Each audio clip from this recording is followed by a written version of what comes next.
They see the perfect Illuminati are the ones who perceived the truth.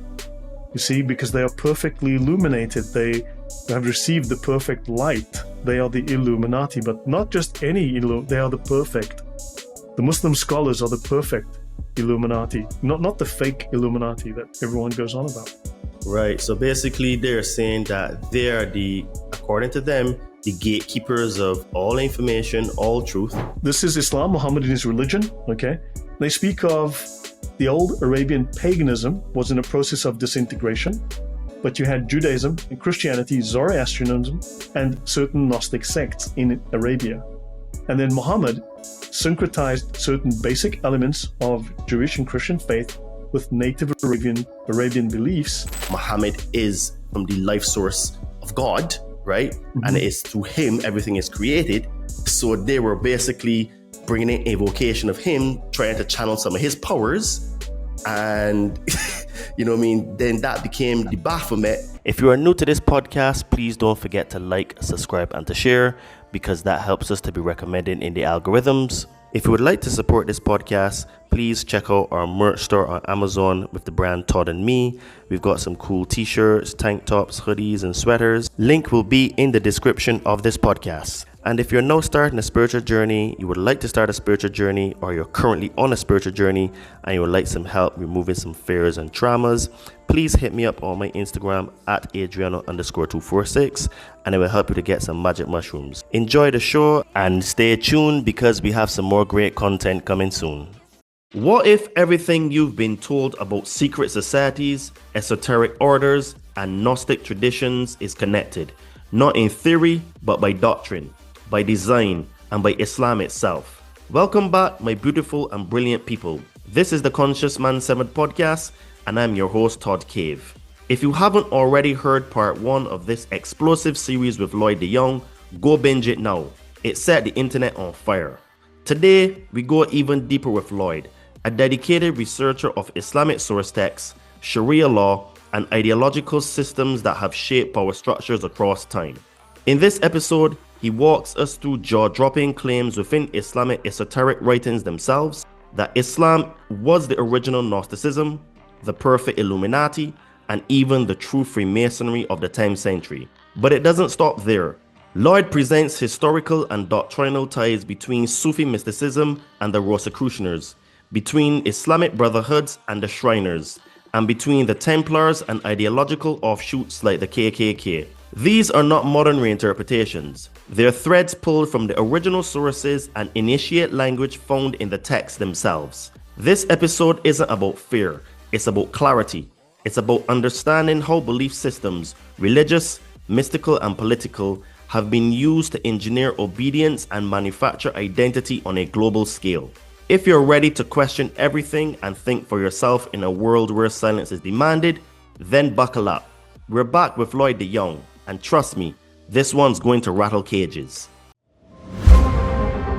When truth is blurred by lies and misinformation, perception becomes reality. What will you perceive your reality to be? Liberate your fears and walk with me. Sit down and meditate. Connect with your soul.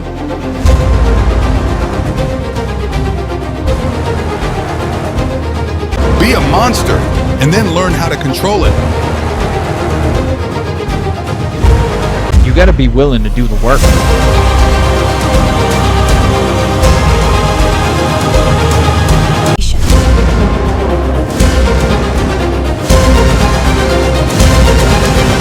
So it really goes really deep in terms of words and etymology and what they mean. So this is why it is really hard to really crack the matrix, because there's so many levels and layers to it, you know. Welcome back, Lloyd De Jongh, and we're going to go even deeper into Islam. And on the last episode, we covered Sharia law, and we covered how it actually has more to do with you than you really realize, because you are the kafir. But today we're going to talk about a little bit of unknown links to Islam. We're going to talk a little bit about Gnosticism. We're going to talk about the links to the KKK and a topic that a lot of people probably have zero idea about, and there's some links to what happened in Nazi Germany, the Nazis, and that organization. So without further ado, Lloyd, welcome back to the Conscious Man 7 podcast. I'm really excited to have this conversation with you because the last conversation was absolutely fantastic. And talking to you is such a treat because this topic really, really interests me. And I'm sure when we're finished today, many people's heads are going to be blown. So welcome back to the Conscious Man 7, Lloyd. How are you today, my friend? Thank you. Thanks for having me. I'm busy at work, but good to be here and having this conversation. Looking forward for the video to come out in your channel so we can see what the comments are, what the reaction is. Yes, I'm very keen to see what the reaction was going to be because, I find that most of my followers are in the United States and then the other part is in Europe. And I find that topics like this tend to more interest Europeans, but because Europe tends to be about 30 years more in front than the United States for a lot of things in terms of like the Cultural Revolution, liberalism, feminism, and also Islam. And, I always say that I always tell people that if you want to see what America's future is going to look like, just look to Europe and you have a reasonably good blueprint on what it possibly can look like, So, I wanted to talk to you a little bit today about the Gnostics and Islam's quotation mark claim that they're Gnostics. Because when people hear Gnostics and Gnosticism, they tend to think more of like the texts like the Nag Hammadi and those apocryphal texts that, were found in the Nag Hammadi river, cited Nag Hammadi River in 1945, I think it was. Something like that, yeah, in the 40s. And, a lot of people don't really know that Islam claims to be a Gnostic, have Gnostic roots. So we're going to get into that there, and we're going to see some of the ties that you're going to show us today. Right. Yeah, let me share my screen. Let me get that going. Yeah, I was trying to figure out how come you didn't have permission to share the screen. But there we go. So right. I believe it's showing now. Yes. That seems to be working. So we ended off with this from the Sharia, the Islamic law. This is the law of Allah and the law of Muhammad. And you can see, for instance, they speak here of others, have claimed to attain to gnosis and the contemplative knowledge of the divine, but they know nothing of any of this except the words, because these Muslims, they are the true Gnostics. They have figured out the truth. They are the ones who have pierced the veil, entered into the throne room of Allah, communed with Allah, and have achieved the secret knowledge, so through their rituals. So this is the Islamic claim. And there was something, I think we showed about 15 or 20 references to Islamic Gnosticism in this Sharia manual, yes, which is the most popular Sharia manual in English in the world. That's interesting. You see, so the Muslims are the true Gnostics. They're the ones who figured it out. However, if you read through the Islamic sources, you'll find that these authors will also tell you that, they speak of the Freemasons. They'll say, oh, yeah, those fake Freemasons, good grief. Do you know the Muslims, we founded the Freemasons. In fact, we infiltrated Freemasonry into England. We infiltrated Freemasonry into Scotland. We are the ones who are the true and the first and the original Freemasons. And those English Freemasons and German Freemasons are just a pale shadow of us.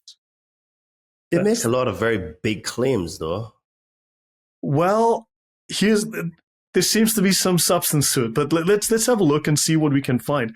Now, here's the thing. What I'm going to be showing, obviously, in the interest of time, I cannot go into depth on any one topic. So we want to touch on a topic, obviously, which invites the listener or the watcher to the viewer to dig deeper. They can go to videos on my channel, or they can look through the sources.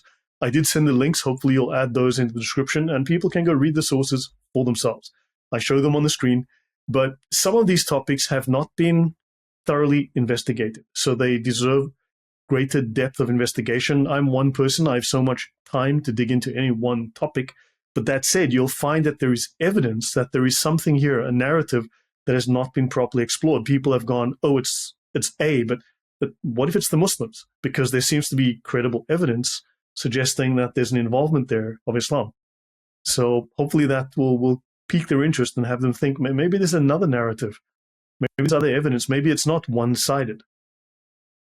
I think that the whole supposed link between, according to them, the Gnosticism being that they're the true Gnostics, I think piques anyone's interest, because anyone that follows my channel and listens to the podcast know that I talk about Gnosticism. I talk about texts from the Nag Hammadi and referencing the stuff. But it's quite interesting that the Muslims are saying, no, they're just the fake ones. We are the original ones. We have the real information, and it's us you need to follow. So I'm really interested to see and to hear. Let me throw something at you just while I'm here, because we'll see something else, and I'll bring it back to this in a moment. This is from the greatest scholar of Islam outside of Muhammad himself, right? This is Al-Ghazali in his Mishkat al-Anwar, the niche for lights. And they always have this idea of the light being the illumination. And often it's the illumination of the moon, because, and that goes back to moon worship, and it's a long story. But this will sound like gobbledygook, and you'll see in a moment. I'll show you how a lot of Islamic stuff is almost deliberately gobbledygook. But notice it says here, they speak those who stopped short of complete illumination. Okay? And then he says, identified al-Mutta with Allah, right? And with his word of command, the Amr, and the explication of which Amr and what it really is contains much that is obscure and too difficult for most minds. Because, unless you're a Muslim scholar, you just really aren't smart enough. And then he says, but the perfect Illuminati, right, perceived that blah, blah, blah, and he goes on. The perfect Illuminati. Who do you think are the perfect Illuminati to the Muslims? That's a very interesting question. Who would be the perfect Illuminati? Well, that would be the Muslim scholars, wouldn't it be? Oh, yes. You see, the perfect Illuminati are the ones who perceived the truth. You see, because they are perfectly illuminated. They have received the perfect light. They are the Illuminati, but not just any, they are the perfect. The Muslim scholars are the perfect Illuminati, not the fake Illuminati that everyone goes on about. Right. So basically, they're saying that they're according to them, the gatekeepers of all information, all truth, and the Bavarian Illuminati, the Scottish Rite, even the York Rite. Those guys, they're just the fake ones. They really weak offshoot, not the true knowledge. You understand? They call because, and this guy goes back to the 9th and 10th century, or 10th century. Okay. So understand, this goes back 1,000 years. They were calling themselves. System. This is their belief system from the 9th century, was what you're saying. They were calling themselves the Illuminati back in the 10th century, yes. Wow. This is not 1975. This is 1,000 years ago. It's quite interesting because I think from memory that the only time we really heard about the word Illuminati was from the 1975 with Adam Wellsep. And apparently, according to him, he revived it because I think from memory, I could be wrong here, that this was an offshoot from when the Knights Templar went to Israel and tried to protect the Christians, no? Or have I got that wrong? Yeah, well, the Holy Land, we will talk a little bit about that. But you must understand, if you read, I've got tons of books on as you know, I use software. I have been for years now, long before AI became a thing. I was using software to go through hundreds, thousands of books and analyze them and index them so I could search through them. So I can run a keyword search through 2,000 books in under 1 second, or within 2 seconds, let's say. So when you look at the common narrative of the Templars, what you'll find is half of the historians will say, well, the Templars were heroes. Oh my golly, amazing guys. But then they'll fail to mention, shall we say, some negative things. So you go to the other scholars that are not as popular, but you'll find that lots of historians have written where they've dug up issues, serious historical issues with the Templars. like one of the things is there's a common view that, well, the Templars were the good guys. And yes, at one point they were the good guys, but then they became the bad guys. They became what we would call the Rothschilds of Europe today. They were back then because they became the bankers. They started to own people and they were influencing with the money. They were, so they were the Rothschilds of the day. They were the bankers of the day, and they became a serious threat. And they were hated. If you read through the literature, about 100 years before they were killed, before the French king, I'm not sure, Richard III or whatever it was, before they were eventually taken down, for about a century before that, the Templars were hated. They were very unpopular because of what they'd become, of what they were doing, of how they'd broken their vows. And so the Templars were no longer popular. So everyone's talking about, well, 400 years before, they were nice guys, but they forget to mention how they changed over the centuries and became a completely different group. And we'll look at some of that. Okay, so then this is where, is this an assumption then that this is where the Islamic Gnostics are saying, well, those guys got corrupted, we are the true keepers of the information. Those guys are the fake ones. The Templars became Muslims. Oh, geez. Okay. It's a lot. It gets complicated. Yeah, I know. It's weird. You threw out one day with a left field. I wasn't even expecting that answer. We'll talk about it. We'll go through all of it. Okay, interesting. So let's start with this. I mean, the Islamic texts are cryptic, and sometimes they're just bizarre and occasionally laughable. This is a hadith, one of the reports of Muhammad's life, his activities, his sayings. Read this one. I heard the messenger of Allah, that's Muhammad, saying, do not kill your children secretly for the milk with which a child is suckled while his mother is pregnant, overtakes the horseman and throws him from his horse. That makes perfect sense. Yeah, and is this Sahih? Yes, it is. Oh my goodness. Do not kill your children secretly for milk, with which a child is suckled while his mother is pregnant, overtakes the horseman and throws him from his horse. But that's not even, how does a horseman come into it? And then you go from don't kill your children to the mother is being pregnant to a guy gets thrown off a horse. But that doesn't make any logical sense. I have no idea, but yeah, just understand this is Islam. But anyway, well, while we're pondering what that could possibly mean, let's move on. So briefly then, Gnosticism. Welcome to Islam. I'll tell you. Yeah, but you have to believe that because it's Sahih. So wow. If you can even figure out what it says. So now Gnosticism is the greatest threat the Christian church ever faced. It is still present. In fact, the Gnostic ideas are more prevalent today probably than they were back in the 3rd and 4th centuries and 5th centuries when they became really a massive threat.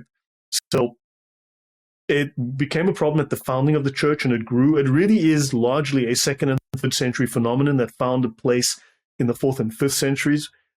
It is largely a phenomenon that draws upon Christian scripture, although it was present somewhat during the time of the Jews. These Gnostics that you can see the beginning of some of the Gnostics, but really they are, it was after the writing of the New Testament that you find these Gnostics now have a fully fledged, a couple of hundred years after that, they have a fully fledged set of scriptures and ideas, although they have a riot of ideas, lots of contradictory groups, lots of competing groups. It's not a single idea, but there's a certain, shall we say, overlapping set of tendencies. Now, Islam, as we've shown, is explicitly a Gnostic religion. That's what they claim. The scholars, you can go on YouTube, you can read their works. They talk about it. So the Nicene Creed affirms Christian doctrine. It refutes the heresy. So the Nicene Creed, we believe in one God, the Father Almighty, the maker of heaven and earth. The entire wording, the exact wording of every sentence is a refutation of a particular heresy, and largely Gnostic heresies. Right? Now, we've already talked about the deity of Muhammad in the previous episode. We've talked about how Muhammad was created before time. The world was made for Muhammad. The universe was made for Muhammad. And in fact, the universe was made of Muhammad. Muhammad's substance is what created the earth. Muhammad's substance is the light of paradise. Muhammad's substance is the light of the sun.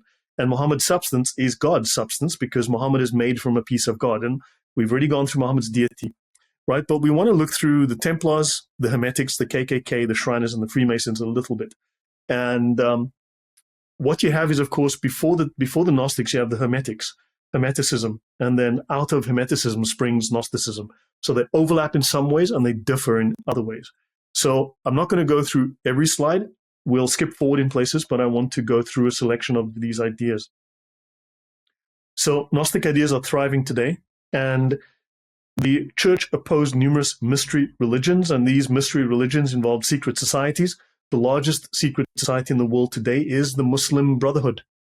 The Muslim Brotherhood has hundreds of thousands of members. You're looking at a couple of million probably, with adherents, followers that number in the tens of millions.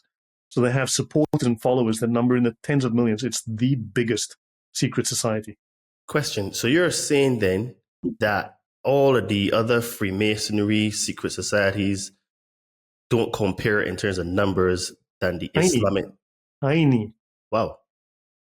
Wow, that's interesting. Yeah.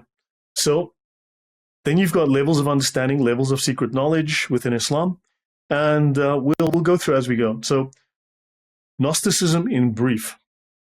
The physical world of matter is cursed. The physical world of matter is cursed, right? It is evil because the world of matter was made by an evil God. The perfect world is that of spirit or mind, right? Mental constructs, right, are perfect. And the world of matter was made by an evil God that had no light, that created the world, and the world is fallen, and we are spirit that is trapped inside this prison of flesh. Okay, so that is a Gnostic idea. Now, I want to show you here something, because that idea is also an Islamic idea. Now, the Arabic is more expressive. I've had an Arabic friend who speaks pure Arabic, who's a native Arab speaker. He translated this for me at one point, the Arabic. But in Islam, in the Sharia, we're told this world and what is in it are accursed. The world is cursed. And in fact, in Arabic, it says all the people are cursed. That matter is cursed.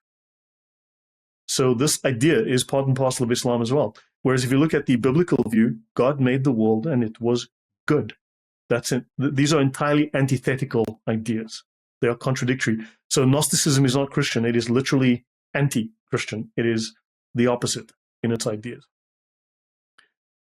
So only the world of spirit, imagination, is good, and liberation is attained through knowledge. Salvation comes through knowledge. Once you have secret knowledge, you save yourself. And it denies, of course, the incarnation. God is spirit, he's pure, thus his humanity must be an illusion. Jesus was often, in their view, an illusion because he could not have become matter because matter is evil. So let me see the Gnosticism, right? Lots of Gnostic schools, but they stand in opposition to Christianity. They believe Christianity is false or insufficient, and they believe they possess superior knowledge. Now, this is very interesting. This is the guys who wrote Strong's Concordance of the Bible, right? Very well-known scholars. They write of the Gnostics, they seldom pretended to demonstrate the principles on which their systems were founded by historical evidence or logical reasoning. They rather boasted that these were discovered by intuition, by the powers of more highly endowed minds. You see, I have better feelings than you, and therefore I know best. So they constructed systems of speculation on subjects entirely beyond the range of human knowledge. So would we be talking about channeling then? Because if they're talking about someone higher... just making assertion, making claims, just because I say so. Because to play devil's advocate, one could say, well, they channeled the information. Now, obviously, there's no evidence to show that you channeled it, right? But that is a medium in the spirit world. But the guy is saying that they're not even using any logical reasonings. No, because now here's a weird part. If you study the Sufi stuff, the Sharia, what the Sufis talk about, how they achieve Gnostic knowledge, you disassociate your mind through rituals, through repetitive rituals. You disconnect your mind from the body, but you also you go into what they call pre-rational or post-rational states, because the rational mind is a trap, and you have to disconnect from the rational mind, and you have to be free of reason so that you can then enter into the realms of spirit, and then you can travel through the veils and you can go into Allah's throne room and merge with Allah and all of that nonsense. But it is then explicitly not rational. And that is considered an achievement to be irrational. Understand? And this is Islamic and this is Gnostic. I see. So there are a lot of ties there. Yes. Okay, so I'm not going to go too much now through the. I'm not going to go too much through this, but I'll jump ahead as we go, I think, and I'll come back to some of these slides if I need to. So now, for instance, you've got the Gnostic Gospel of Thomas, right? And in the Gnostic Gospel of Thomas, one of the verses says, "When you make the male and the female one and the same, so the male will not be male, nor the female be female, only then will you enter the kingdom of God." Yeah. So now that is the opposite of Genesis 1:27. God made man and he made woman. See, there are two separate, distinct males and females, two separate, distinct groups here. Whereas in Gnosticism, and this goes on, I mean, Gnosticism is really weird, but basically you have to make everything androgynous. There will be no women, be no men. Men become women, women become men. Does that sound familiar? Maybe you want to be trans, maybe you want to be Gnostic trans. The thing is, with this information here now is quite, so when you read the Genesis story here, and it says, in the image of God, he created him, male and female, he created them. One could interpret it that, in fact, it is actually agreeing with what the Gnostic is saying, because when it said he created him, the female was actually existing in the male. So he created Adam first. Right. Correct. And then from the substance of Adam, he made females, which are a different category. But right? It came out of him. It came out of him. Reproductive. Well, he's got the template, and from the template, he's got the substance already. He can create another one. This one has different functions. It's got different reproductive function. It's got a different build, different organs, and so on. So it's almost... Yeah, go on. Whereas within the Gnostic view, the male must become the female becomes the male. So there is no male, there is no female, there's androgyny, sameness. Yes, so not basically, distinction. Yeah, so they're talking about, because it's almost like in the Genesis story is talking, because like I'm saying, one can interpret it that you're talking as the original, where when man was created, they were together, both male and female. So yes, implying androgyny. But according to the Gnostics, they're looking at it from the backward view, where in this current state, we're actually male and female, so we're separated. And then in order to get back into the kingdom of heaven, you have to merge back together. But it's not necessarily in terms of sex, but in terms of consciousness, because they're both male and female energies. But what you're saying is no distinction, no separation, But have a look at this. I'll step ahead quickly. You see this? This is the goat of Mendes, as some call it. This is the Baphomet. Notice it's got, in this case, they've got a nice little pole here. They don't have the, shall we say, the male member in this image. They've been a little circumspect here, but notice it's a guy with boobies. You see, that's what we're referring to here. This would be what we call today trans, a very popular trend. So understand, there's something there with regards to that. So Simon Peter said to him, "Let Mary leave us, for women are not worthy of life." Right? Now you have these trans women or whatever that are really attacking women very hard and trying to take over their spaces. Right? Jesus said, "I myself shall lead her in order to make her male, so that she too may become a living spirit resembling you males. For every woman who will make herself male will enter the kingdom of heaven." Women have to abandon femininity. Women have to abandon being a woman. They have to become men and here's the crazy part, Islam has exactly the same teaching, that the majority of the denizens of the people in hell are women, because most women will not enter paradise. And here you've got in this Gnostic text exactly the same teaching. Yeah, so what I interpret from this is that they're taking a spiritual concept and in today's world, making it a physical. So for my take is that this is talking about consciousness and energy and not necessarily in terms of genitalia. But if you want to read it literally, you can look at it in terms of genitalia. So these Gnostics today are manifesting. That's what they see themselves doing. Well, this is it. It is a corruption of a spiritual concept, because when you read through the Nag Hammadi, and I've done a lot of research on this topic, all of these things are very esoteric, and they're linked in terms of spirituality, because there's masculine energy and feminine energy. And there's an allegory where Yeshua is talking about the bride and the bridegroom, and also he's talking about where you get married. But that is not necessarily in terms of, and the two become one. So it's in terms of energies and thinking, because males overwhelmingly use the left brain and females overwhelmingly use the right brain. So this is why he always talked about right thinking and what's not, because the world was heavily polarized in terms of masculine energy, in terms of organization, structure, order, force, and logic, while it was lacking the sort of the divine feminine, which is nurturing, compassion, kindness, empathy. So he's not necessarily talking about physical merging from male to become female. However, you can take it like that and twist that to make it into the transhumanism, transgender issue here. No. When you go through the Gnostic view of women, they have an extremely low view of women. Women are considered evil because women create babies. Women bring more matter into the world. Therefore, women should be abolished because women produce additional matter. And the more matter you have, the more that spirit of the divine that was trapped in matter gets diluted, and you'll never get it. So you have to kill more people, because the less people you have, the stronger the spirit of the divine is in, and the easier it is to escape.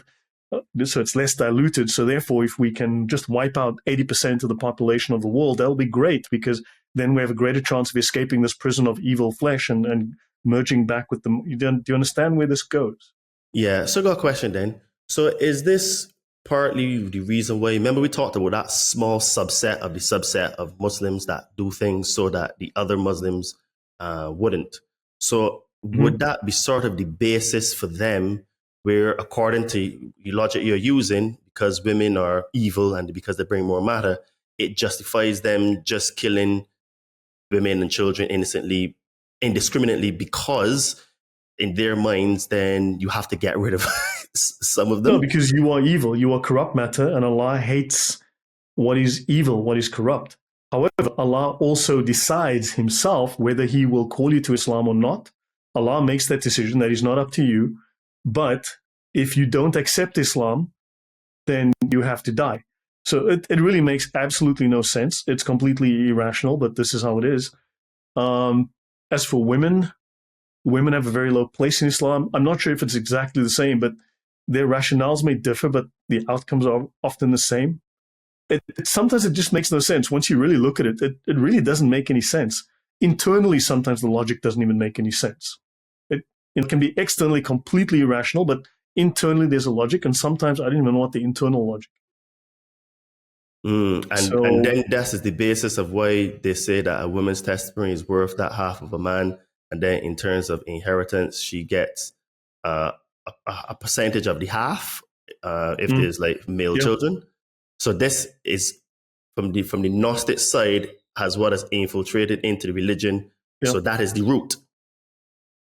I think so. Look, also, Muslims are going to dispute that, no, you can't kill women, you can't kill children, you can't burn trees, which is completely false. We can go into the Sharia, and the Sharia will explicitly say, killing babies, all good. Killing women, not a problem. Want to burn down trees, want to do anything you like, it's all fine, because if we had to put prohibitions on doing things, and we had to punish people for doing things, then of course they wouldn't do them. So therefore we remove all prohibitions on any atrocities you'd like to perform. So we can go into the Sharia and look at that, on jihad. And so yeah, just to raise a point. But yeah, I don't want to get too deep on any one point, but understand Islam is a very low view of women as well. Yeah. Okay. So now Gnosticism is very popular in current culture, right? So for instance, John Lennon says the only true Christians were the Gnostics who believed in self-knowledge, becoming Christ themselves. reaching the Christ within. That's become man becoming God. Now, that would be hubris. I mean, the Greeks have loads of stories about people flying too close to the sun and other stories of that type. But the Gnostics were anti-Christian. The Gnostics had a theology that was fully established maybe 200, 300 years after Christianity, but also was very much opposed to Christianity, right? So let me see.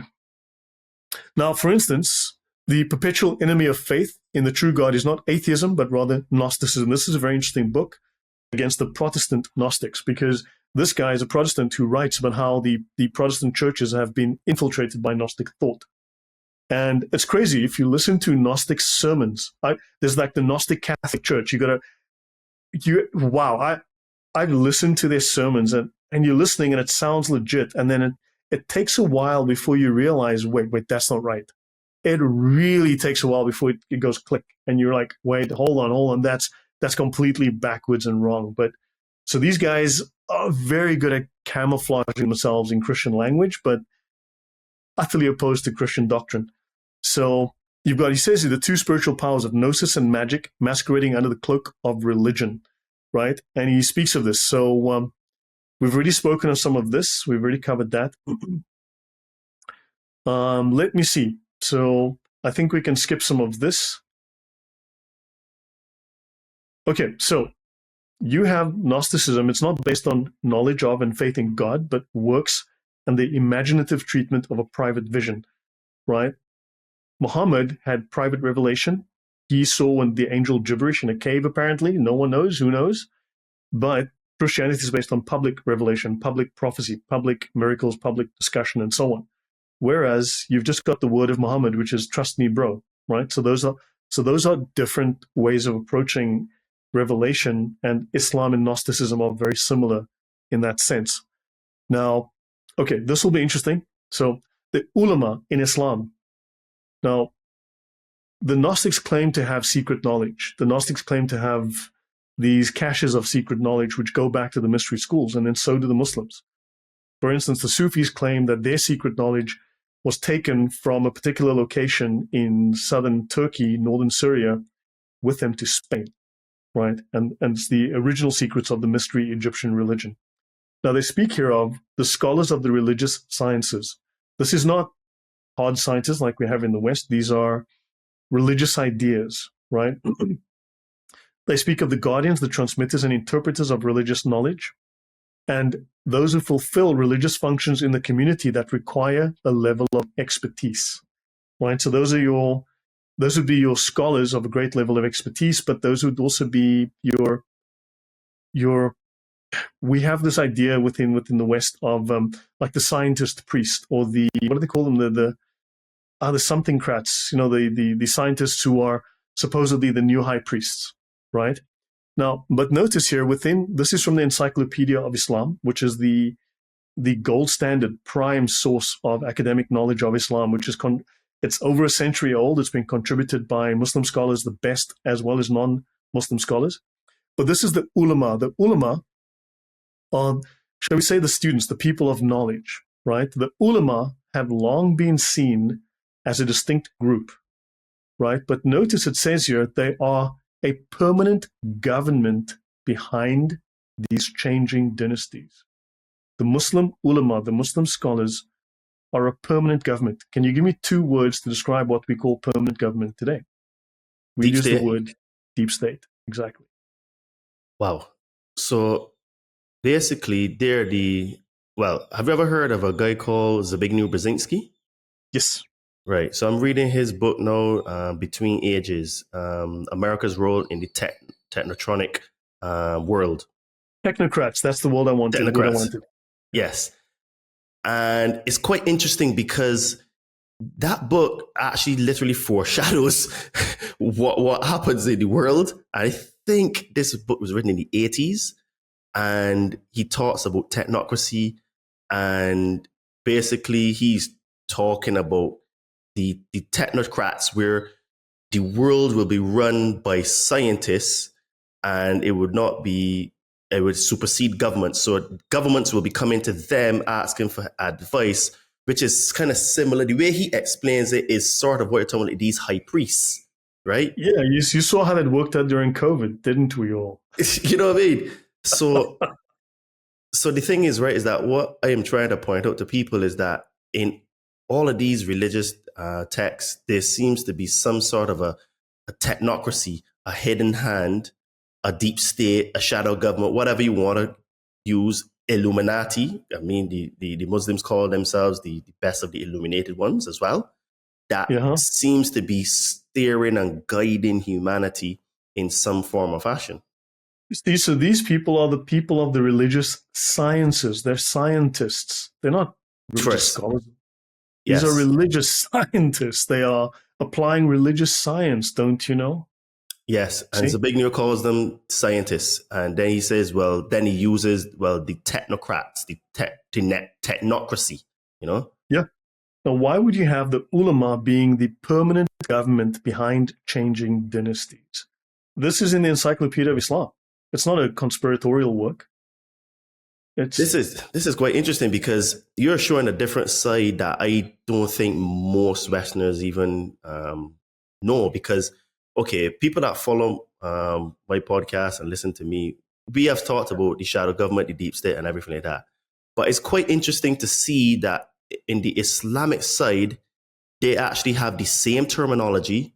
And it makes me feel like if it's the exact same group, but just has different names depending on the flavor. You know, it's ice cream, but it's chocolate today, vanilla tomorrow, strawberry next week. But it's all ice cream. That's what it feels like to me. True, but these guys are claiming to be the hidden hand.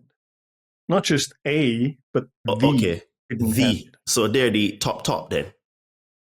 Yes. According to them? So according to them, certainly. Well, we'll talk more about that as we go. So I've got to skip over some of this stuff, okay, because I don't want to go too deeply into the whole Gnostic thing. So let me see if there's anything that Okay, what is important is these Manichaeans are actually interesting. Now, the Manichaeans are a religious sect. Start off in the 2nd century. They were strong until the 5th. They're still around, or the ideas are still around. The ideas have not died. So these guys went on for a good few hundred years. And then eventually they're superseded by another group. But what you find is that through history, through different geographies, these ideas travel. And while one group might die out, or maybe they change their name, they migrate, they chased away, whatever the case is, but the idea revives and you find it in another place. Similar ideas, same idea under a different hat, different coat of paint, different set of clothes, but it's still relatively identifiably the same ideas, right? And you'll find the Manichaeans come up a lot. If you go through the writings of Martin Luther, for instance, or if you examine Islam closely, you're going to find a lot of Manichaean ideas. You're going to find references to this. But if you read Martin Luther had reverence for Manichaeans because he believed they were good Christians. Once you read the Manichaeans, though, you'll realize they are absolutely anything but Christians. So, but because of his twisted ideas, let's say, he felt that these guys were onto something important. Right? Now, we've already discussed this, how the light of Muhammad praised, so on. We've already discussed some of that. So just to sort of wrap this up with the introduction of these Gnostics who believe that earth is evil, matter is evil, that the God of the Bible is evil, and so on, right? They're the cult of special knowledge. And that's your technocrats. We know better than you. We're smarter than you. That's your technocrats, right? And yeah, the monad is beyond human thought, and human thoughts cannot reach it. It is beyond comprehension. What is very interesting is that Allah is beyond human thought. Human thoughts cannot describe Allah, cannot reach Allah, cannot even comprehend Allah because it's called tanzih, right? It is transcendence. But Allah is so transcendent that there is not a single thought that you could possibly hope to form that could even remotely begin to be correct about Allah. He is so utterly different to anything that you can form. You are so far beneath him and unable to comprehend him, which is completely different to the idea of, which is like the Gnostic idea, but it's totally different to the Christian idea where God is, you are made in his image and therefore you can understand him. I remember you had said, I can't remember if you said it on the last show, you said it pre-show, that Muslims claim to be an Abrahamic faith, but they're nothing like an Abrahamic faith. And that's one of the main differences between Islam and Christianity, where like in Islam, it is a master-slave relationship. Mhm. So it is almost like I am nothing and I am just in perpetual servitude to you. And there's the reason why I put my head on the floor to submit to you. While in Christianity is more like, okay, I will give reverence to you because there's a love relationship where you love me and I'm supposed to be love and put love into the world indiscriminately. But with Islam is like a conditional love because well, what a lot of people don't realize is that in Islam, when you're in that cult, you get all the love. Like they're the best people in the world to you. But you decide that you no longer want to be part of that cult. Oh my gosh. Like Yeah. you see how quickly people turn on you. It is like insane. We've already covered how if you leave, because this is the law for apostasy from Islam, whoever leaves Islam voluntarily is killed. It states here very bluntly, whoever Right. voluntarily leaves Islam is killed. There is no indemnity or expiation for killing him because, as it states, as we showed last week, it is someone who deserves to die.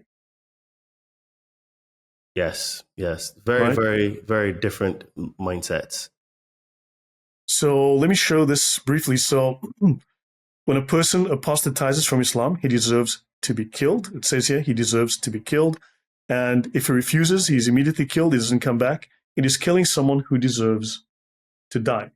So that's established. Okay. So now this is because what is interesting is in Islam, there's the concept of, I'm going to get the word wrong here. I think it's called bid'ah, right? It's different to, I'll probably get the word wrong. There's a similar word like it. Bid'ah is actually innovation. It's not bid'ah. It's another word. It's similar to that. It's a very similar word. So, but effectively it falls, your relationship with Allah in the Sharia falls under conditions of sale, commerce. Say Now, that why again? would it fall under commerce? So your relationship comes into commerce, is related to commerce.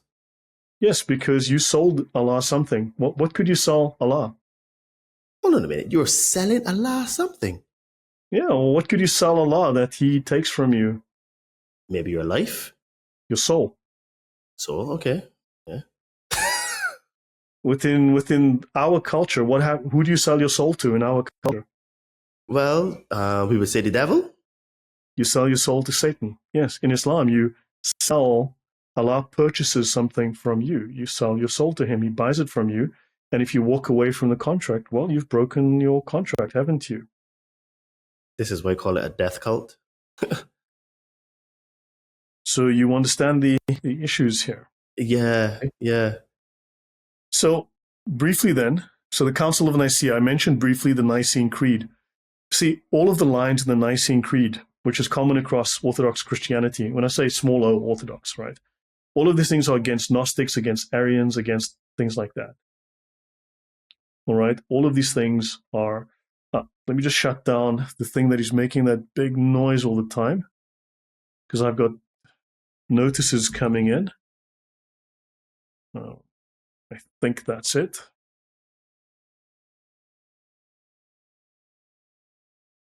Okay, great. I think those. Okay, so you can see here that you've got all of these things are specifically designed to refute certain Gnostic claims or other solidly heretical claims, right? Docetists, Ebionists, against the Arians, against modalism, against the Pneumatomachians, and so on and so on and so on.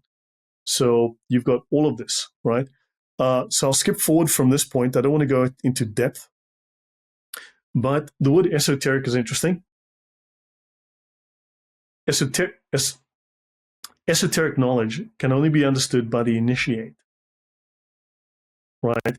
And it's required that it's exhibiting knowledge that is restricted to a small group, a similar circle.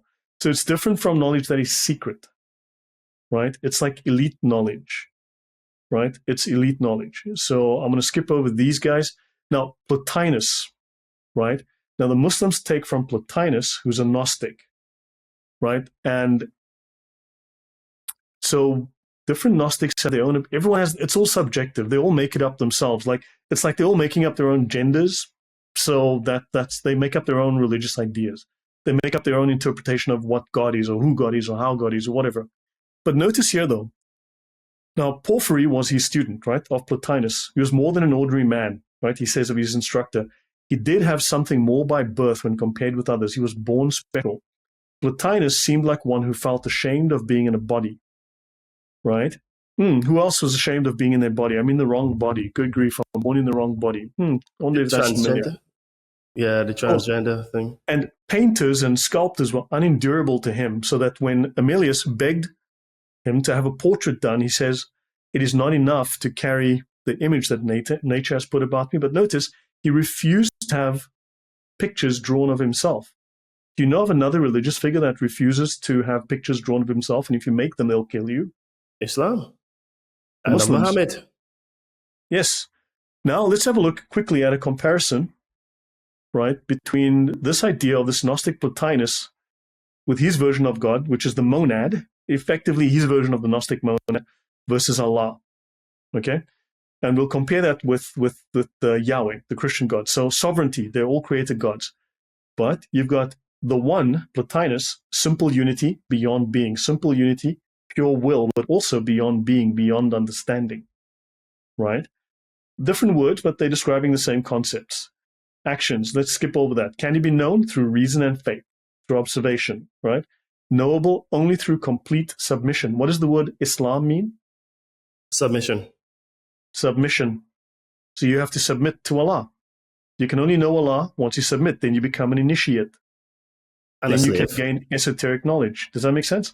Yeah, and a slave. And a slave, yes. Man's nature, you're a slave, yes. Right? You know, it always boggles me, right? Like when you just look at the word slave and like the connotations behind it. I mean, yes, they're trying to say yes, but I'd rather be a slave to God. But the word slave doesn't have a positive connotation, right? No. Why would you want to be a slave to a God, right? Like, why not like love? Like, you know, like you say, I love God, right? Like, no, I'm a slave to God, right? No, because God is your father. There's a very different view within the Christian, in the Jewish faith. Now, basis for obedience, mysticism and fear. Because Allah, it actually states in the Quran explicitly, Allah lies in ambush, waiting for the Muslim to set a foot wrong. So Allah lies in ambush. That is explicit in the Quran. I just released a video on that last week.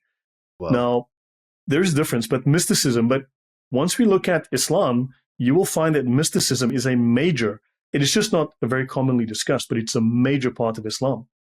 And we can have a look at some of that. Man's will, you have free will. You impose your will on another. That is called in Islam jihad. We'll have a look at that.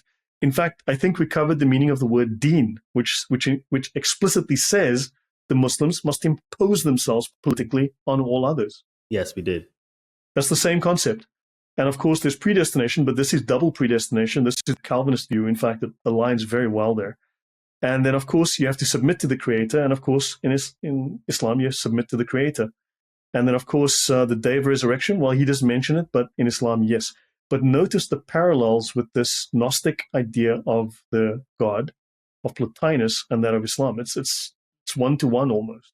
Yeah, it's very, very, very similar. And yes, Islam definitely uses fear to keep adherence to the religion. Really, you know, it's based in fear and guilt.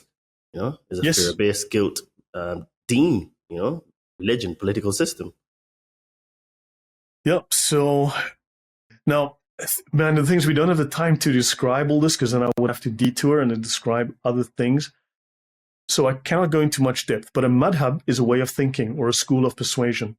Now you've got the 4 schools of jurisprudence in Sunni Islam, right? The common ones, the bigger ones, the Hanafi, the Hanbali, the Maliki, and the Shafi. Okay. Now they're often called madhabs.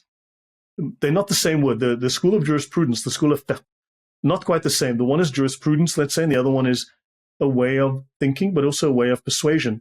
These 4 scholars are revered not necessarily because they were the most, shall we say, well, they are supposed to be thorough and absolute in their knowledge, but they were the most persuasive.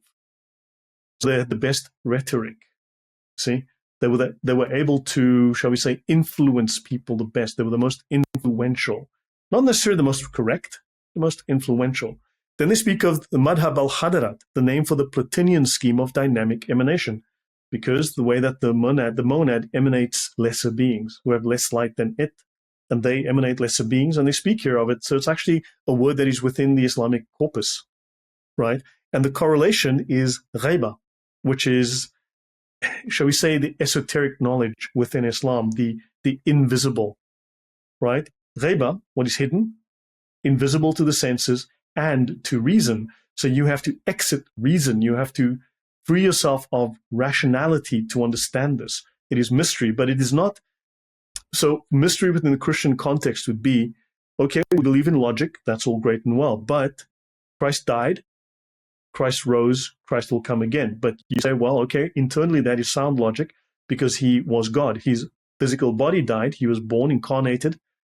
That died, but God cannot die, and he resurrected and he came back because that is a power reserved specifically for God. So that is considered mystery, right? You understand that that violates basic logic, but we say, look, that's where logic has to end in this case, right? So that's a religious mystery. Otherwise, we still obey logic, maths, and reason, and so on. In Islam, it's Allah knows best. You just give up logic because logic gets in the way of thinking. So in mysticism, the world beyond discursive reason, which Gnosis experiences. So for them, Gnosis is irrational. And if you look through the Encyclopedia of Islam, mysticism is part and parcel of so many definitions. You'd be amazed. Maybe 40% of the entries have an entry related to mysticism. Now, this is Islam. Muhammad and his religion. Okay. They speak of the old Arabian paganism was in a process of disintegration, but you had Judaism and Christianity, Zoroastrianism, and certain Gnostic sects in Arabia. And then Muhammad syncretized certain basic elements of Jewish and Christian faith with native Arabian beliefs. And you'd find that he also added some Gnostic stuff. And then you go back to the Encyclopedia of Islam. Gnosis is called Marifa. And if viewers go look up Marifa, you'll find scholars go on about this all the time. This is a big thing for them. Knowledge of the attributes of the unity. Right? Now, the unity is very odd here because that's echad. So if you take a bunch of grapes is a unity of individuals. If you look at the Trinity, it's a unity of individuals. If you look at, you spoke earlier of man and woman becoming one, that's a complex unity. Again, that's echad. That's two individuals joining as one. It's not a merging, it's a joining of individuals to form a cohesive group. And then they speak here, he's not revealed the Gnostics, and again they go back to the Gnostics. And then you speak of Kashif, which is lifting and tearing away the veil between man and the extra-phenomenal world. They speak about this constantly, the occult, what you cannot see, what is invisible. So the Kashif al-Mahjub, the oldest Persian treatise on Sufism. And let's get interesting from here. Knowledge of Allah is the science of Gnosis. So everything comes back to Gnosticism. And so you cannot acquire this by ordinary means, not through reason then. It's the result of divine guidance and information. Knowledge from Allah is the science of the sacred law, of the Sharia. Right. And we covered that length. So they speak of the Gnosis of Allah, the Marifat Allah, uncovering the first veil.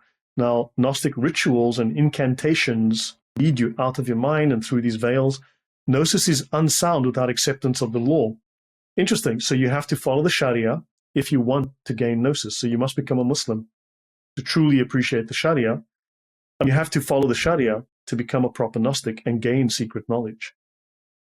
You see? And you turn your back on anything else that is other than Allah, and you're cut off from worldly things because the world is evil and cursed.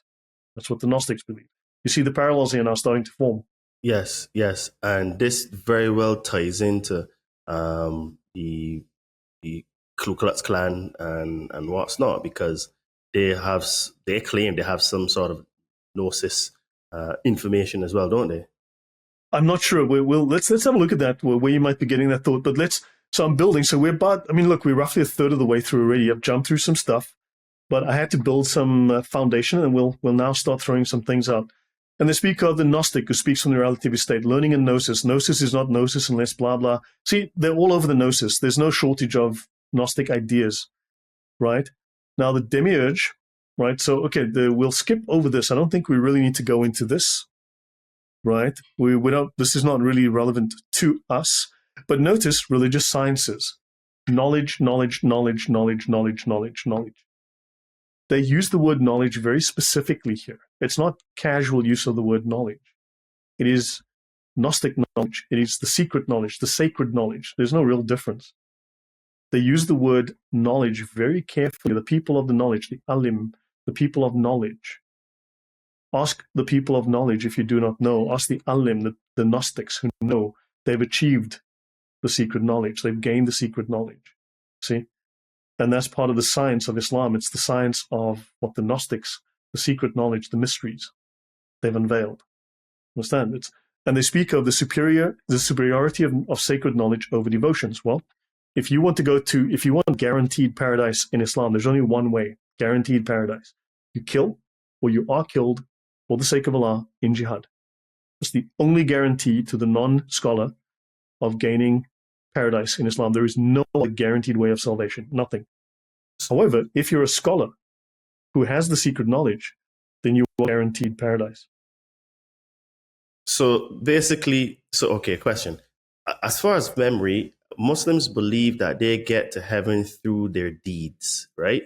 So this is why they are constantly under pressure to keep performing like acts of service and stuff like that. But you're saying then that is only told to them, but the real way you enter into heaven is through jihad. Either you are killed or you kill. Yes, for the lay Muslim. Let me show you something. That's for the lay Muslim, you see. But the scholars are at a completely different level. The scholars are even above the jihadis. You see, the scholars sit at a level above them. They're the technocrats, Let me show you. Say again? They're the technocrats, aren't they? They are the technocrats. They're the special ones. They are the elite, you see. Okay. Islam has 2 divisions and 4 levels from bottom to top. Lay Muslims are on the left-hand side, under the Sharia. These are the legislative subjects. So they have to follow the Sharia. These are the acts that they must do, the works, obeying Allah. This falls into what's called the Zahir, the outer, or the exoteric, the public, the common, the regular, the outer, external. As long as you do this, as long as we see you do this, you'll be fine. You don't have to worry about all the interior stuff, all the thoughts and the ideas just do these things, you'll be good. Outer meaning, outer practice. This is the first and plain level of meaning. Now, lots of people lose their minds over, in Judaism, you've got these different levels of understanding, but in Islam, it's exactly there too, but except it's secret. Now, on the scholarly side, you've got the Hakika. Hakika is like knowledge of the sublime, knowledge of the unseen, knowledge of the esoteric. This is the occult knowledge. And this is the spiritual side, you see, because Muslims just follow the legislation. They follow the law. Do this. The rules say do that, you do it. Whereas the scholars do things that lay Muslims cannot do. Because scholarly prayer is worth more than lay Muslim prayer. Because if the scholars didn't pray, because lay Muslims don't have the same level of qualification, so when the scholar doesn't pray, then Allah would damn the whole Muslim race, the whole ummah.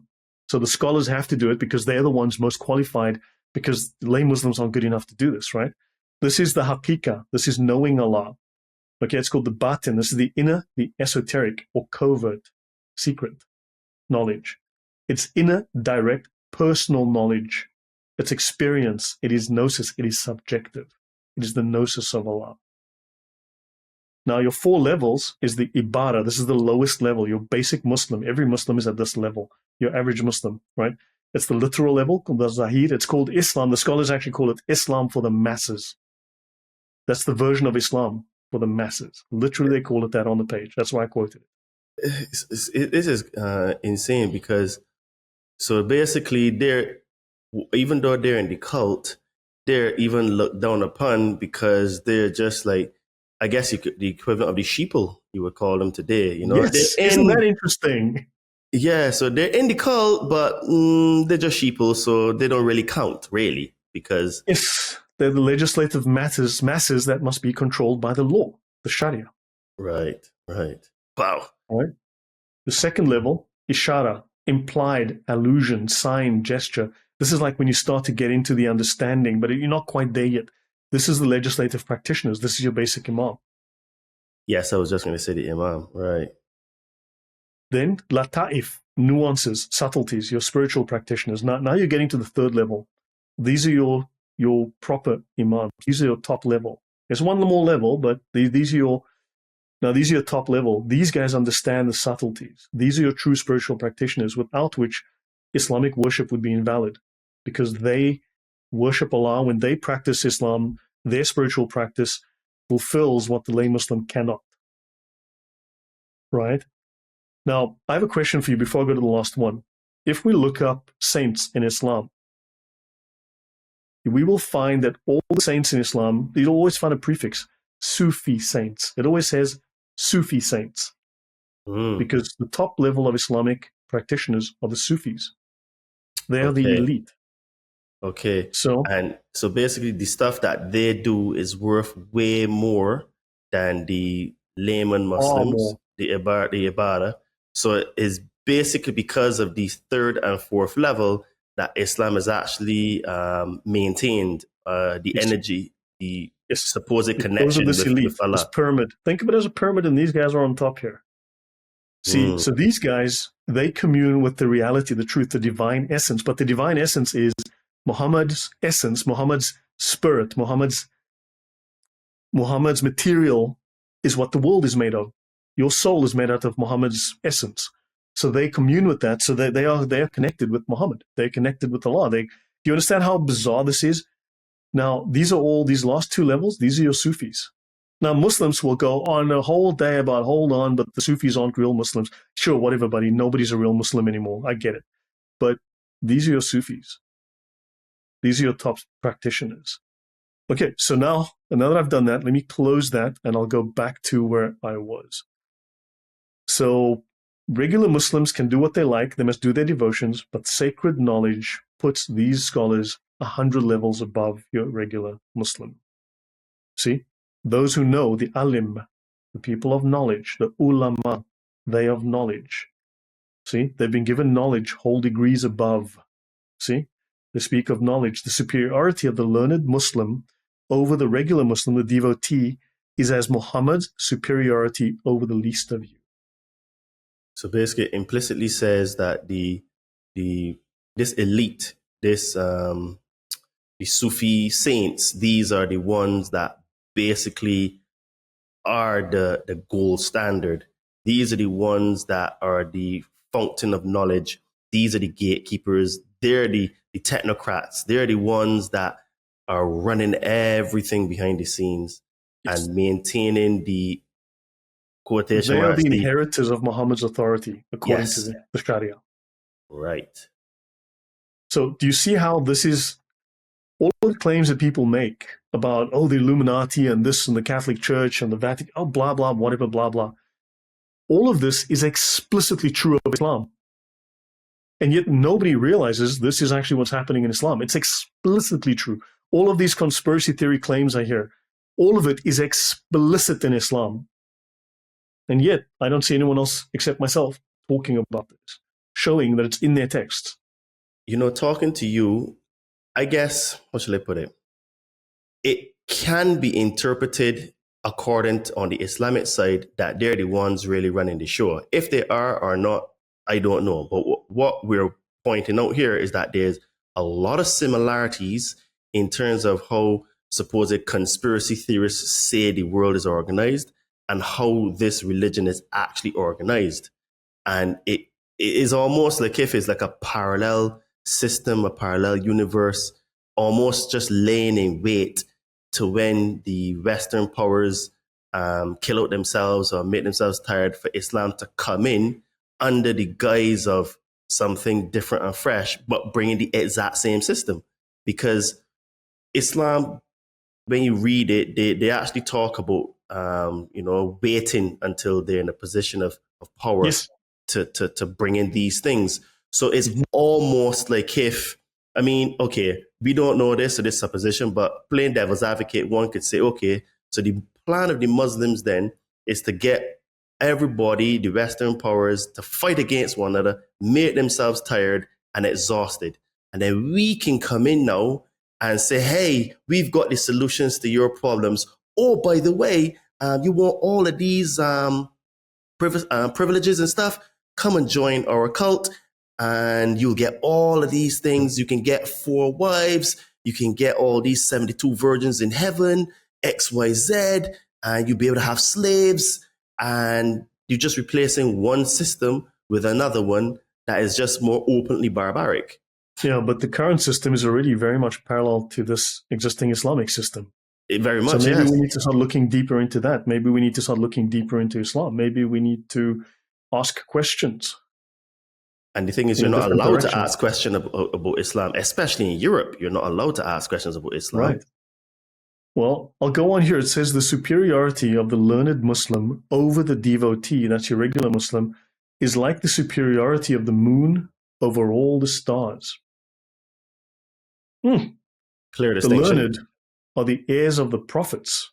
That's the ulama, these scholars, the ulama. The prophets bequeathed sacred knowledge, or the prophets, they gave to their followers sacred knowledge. See, so these guys are very special. They've inherited the secret knowledge, which you don't know what the secret knowledge is now, do you? So, you see, the world is cursed. You see, you are cursed. I am cursed. If you're watching the show, you're cursed too, except for someone with the sacred knowledge, or someone learning it. So these scholars, they are the pure ones. They are the illuminated ones. They don't have that ugly, dark dirt. They've inherited the full light of illumination, you see. See now? Yes, and this is what all of these secret societies claim. These secret societies claim that they have hidden knowledge, and basically, like you said, they claim that they're the original Freemasons. So how does this belief system, this deen, this cult, this religion link into things like the Ku Klux Klan and the Nazis and stuff like that? Yeah, I mean, that's a big question. Can you maybe rephrase it to make it a little simpler, and we'll try and tie it to this? Okay, sure. So, for example, the book that the Ku Klux Klan used, or uses, I should say, is called the Koran, which is quite, I guess, accidentally on purpose, maybe. And then when you look at the early symbology, it looks quite Islamic, right? So I was just wondering if you could it's explicitly Islamic. So I was wondering if you could show us some of the ties or some of the things that a lot of people may not know that has its roots. I mean, let's get to that in a minute. So, but what you find is that these people are very on the nose, and they had to change their costume, they had to change their symbol to not be so overtly Islamic. But when you look at the KKK, for instance, they burn the cross, which is sacrilege. It's something no Christian would do. So clearly they're not Christian. Now, of course, these are, shall we say, in Islam, it is permitted to lie, as we covered extensively last week, or in the previous show. It's permitted to lie. In fact, it's obligatory. And because Islam is a political system, you would have political agents who would infiltrate, who would adopt the, shall we say, be a chameleon within that new environment, and they would corrupt those ideas, and they would try to pollute those ideas. They would try to bring those people into disrepute. They want to make your ideas look bad. So they would look like Christians, play like Christians, but they're not Christians.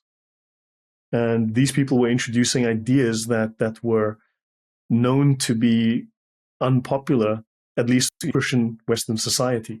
So now you've got people creating friction, people who have this Islamic symbolism, Islamic terminology as part and parcel of their beliefs. Isn't that a little odd that you've got these people that are hated that are bringing in these beliefs, and then you have the Nazis who have this seemingly Sufi foundation, and they also are incredibly hated, and they bring these violent, hated beliefs into society, and so on. And then you've got the Illuminati who are hated. You've got the Templars who eventually became hated. You've got all these groups, the Freemasons who are distrusted and hated, and somehow we always seem to find that the hand at the bottom is the Muslim hand. Okay, so let's show some clear links with that once you've finished up on here, Okay, because that is very interesting. So you've got all this. I've already covered all this. I'm not going to do this at length. I'm not going to, but you have these levels of Islam. This is from the Encyclopedia of Islam. So just repeating some of what I've already shown, right? They speak of mysticism, right? This is where, and notice al-Haqiqa al-Muhammadiyya, the universal rational principle, because you have to connect to Muhammad, right? According to these people. And the Spirit, the Holy Spirit, is called the Ruh Muhammad. That is the divine principle that formed the world, the divine principle that created the universe, the Spirit of Muhammad. It's all insane, right? Okay, so let's skip ahead. Oh, now I want to go, okay. People speak of akhruf, which is a very common term related to the Quran. Like they call it the Quranic reading, a version of the Quran or dialect. But if you go to the science of the akhruf, this is the science of the akhruf, onomatomancy, a magical practice based on the occult properties of the letters of the alphabet and of the divine and angelic names which they form. And there's more in volume 3, page 595. So it seems that this way of interpreting the Quran uses a form of numerology, which is a practice of magic based on occult properties of letters, which is an Islamic practice. Did they tell you that in Sunday school? That, oh yeah, by the way, the Quran is actually an occult book, but you have to be a scholar to know that.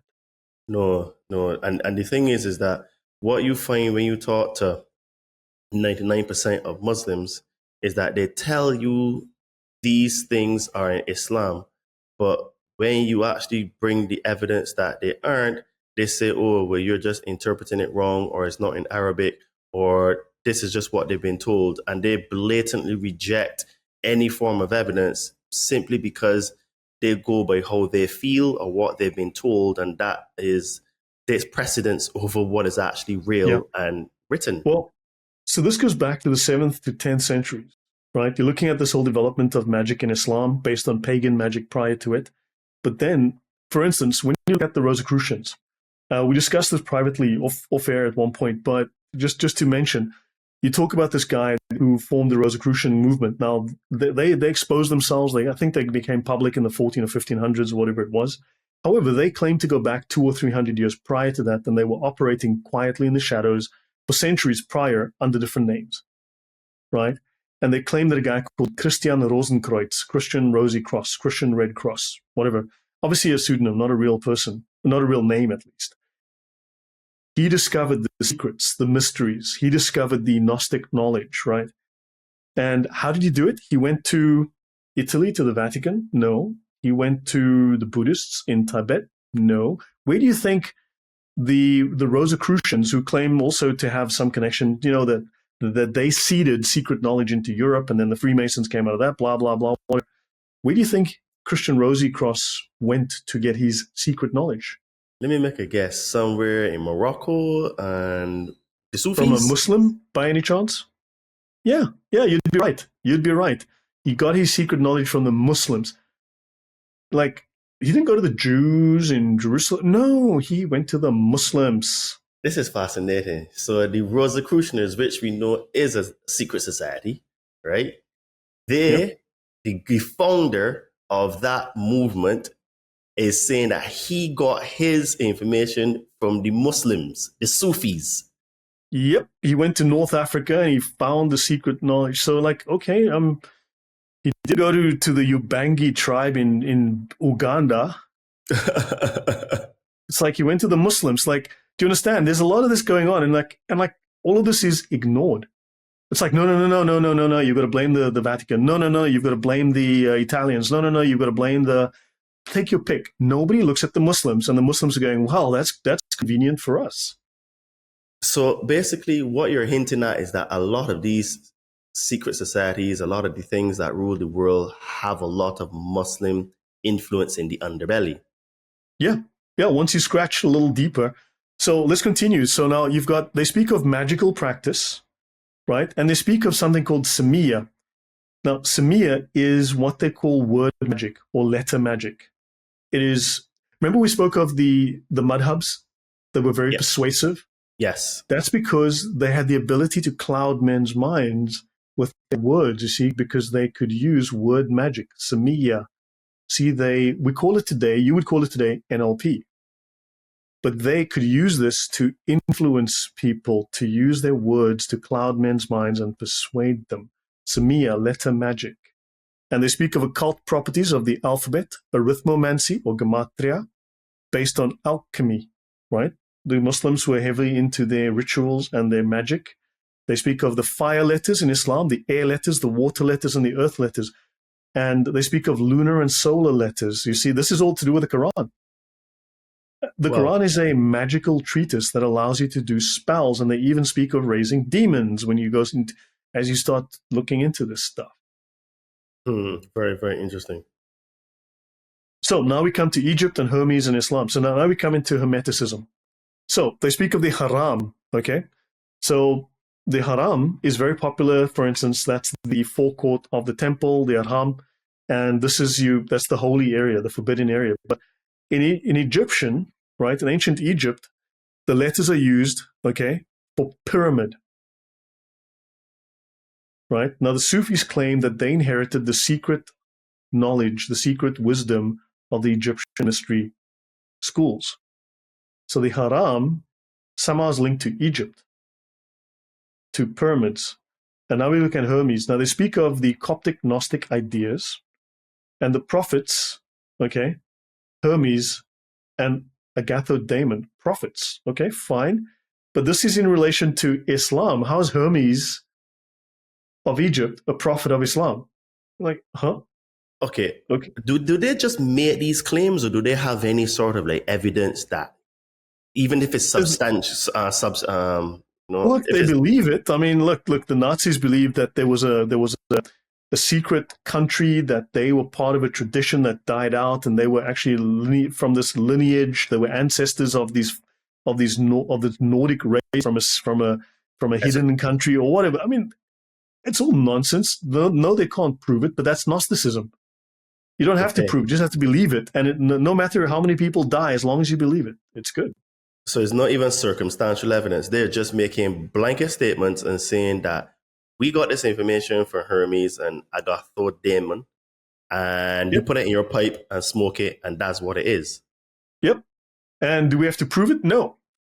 Can they prove it? Like I've asked how long now on my channel. It's like, show me some evidence. Like, missing still. So they speak of Hermes Trismegistus, the strange god incarnate. On one hand, the Hellenistic or Greek name of the Egyptian god Thoth. On the other hand, the author of philosophical and scientific, don't forget ilm, science, and magical works.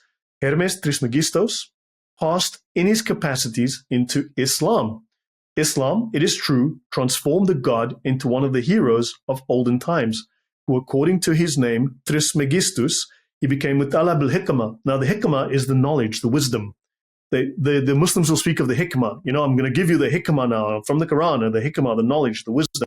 Except the Hikmah comes from Hermes Trismegistus. I didn't realize he was a Muslim 5,000 years ago or whatever the heck. But yeah, okay, fine. I'll take your word for it. He was a Muslim.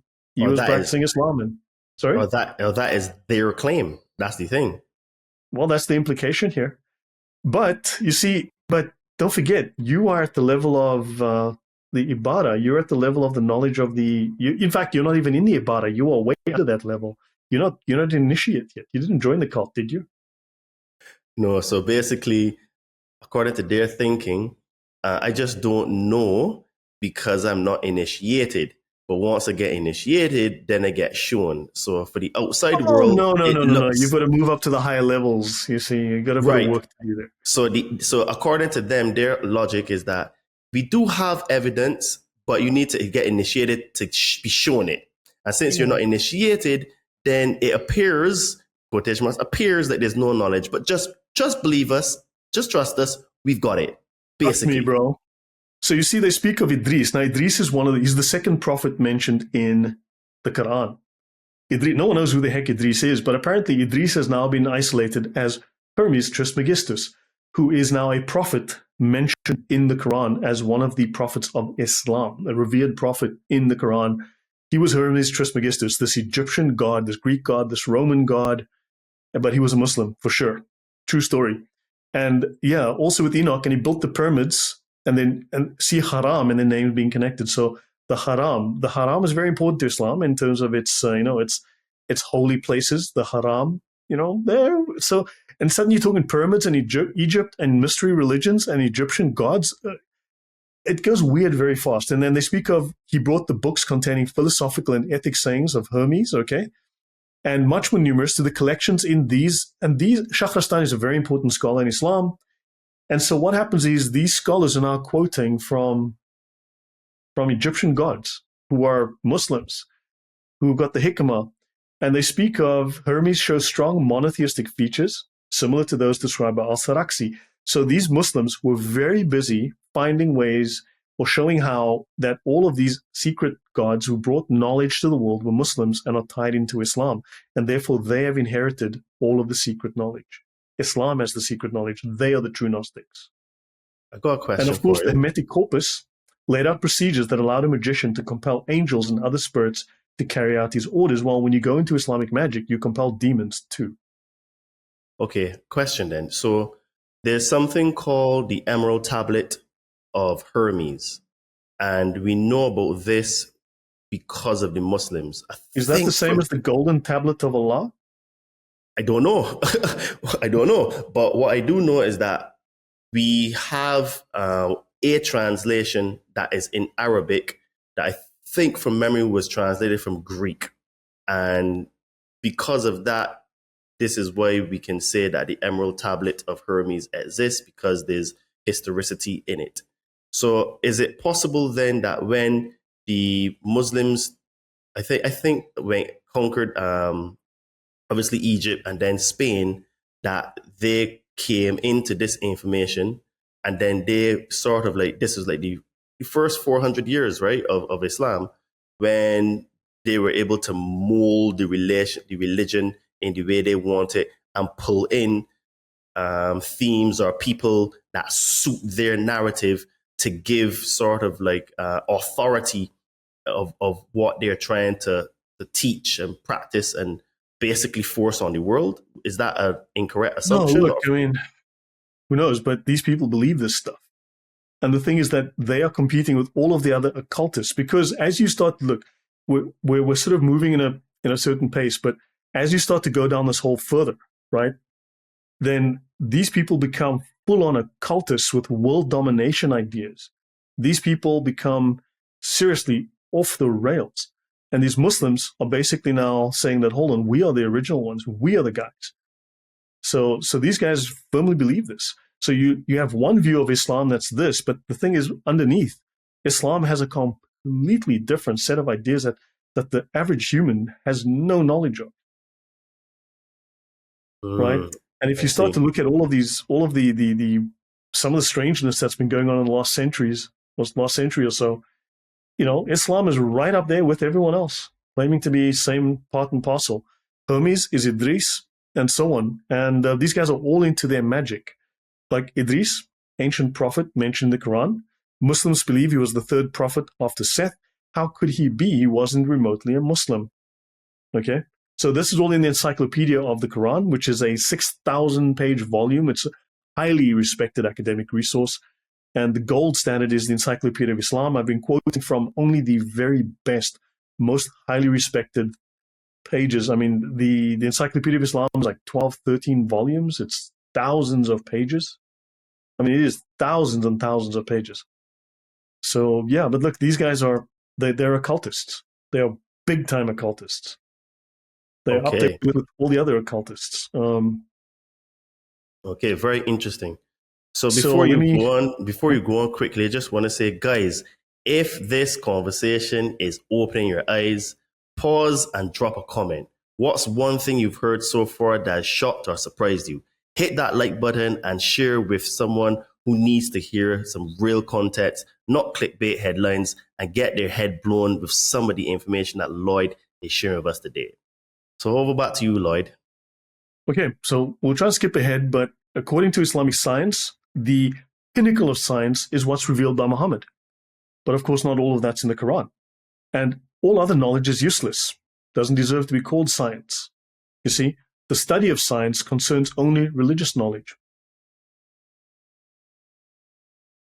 I see. That's a I very see. different idea. Okay, so let's skip forward here. So we've already covered this, the perfect Illuminati. Do you see now how these guys feel that they are the perfect Illuminati, that Yes. they're the ones who've introduced all of these occult movements into the world, Yes. right?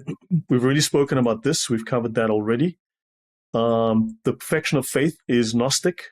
I'm going to skip past all of this, and we want to go to, okay, there was one thing, this word, lataif. I'll cover this here quickly. We've already covered this. We've spoken about this. Lataif. Lataif, it's a long thing, long story, but you can go to the word latifa, right? And we discussed a couple of weeks ago, remember, we discussed a certain, what was her name? Adam's first wife, according to some Jewish myths. Lilith. Lilith. Now, they speak of the Laylat al-Qadr, the night of power, okay? She is, I think, what do you call it, a succubus, right? That's what you said, yes? So she's a demon. She became evil. She defied God. She ate babies. She killed babies. And lots of feminists actually worship her.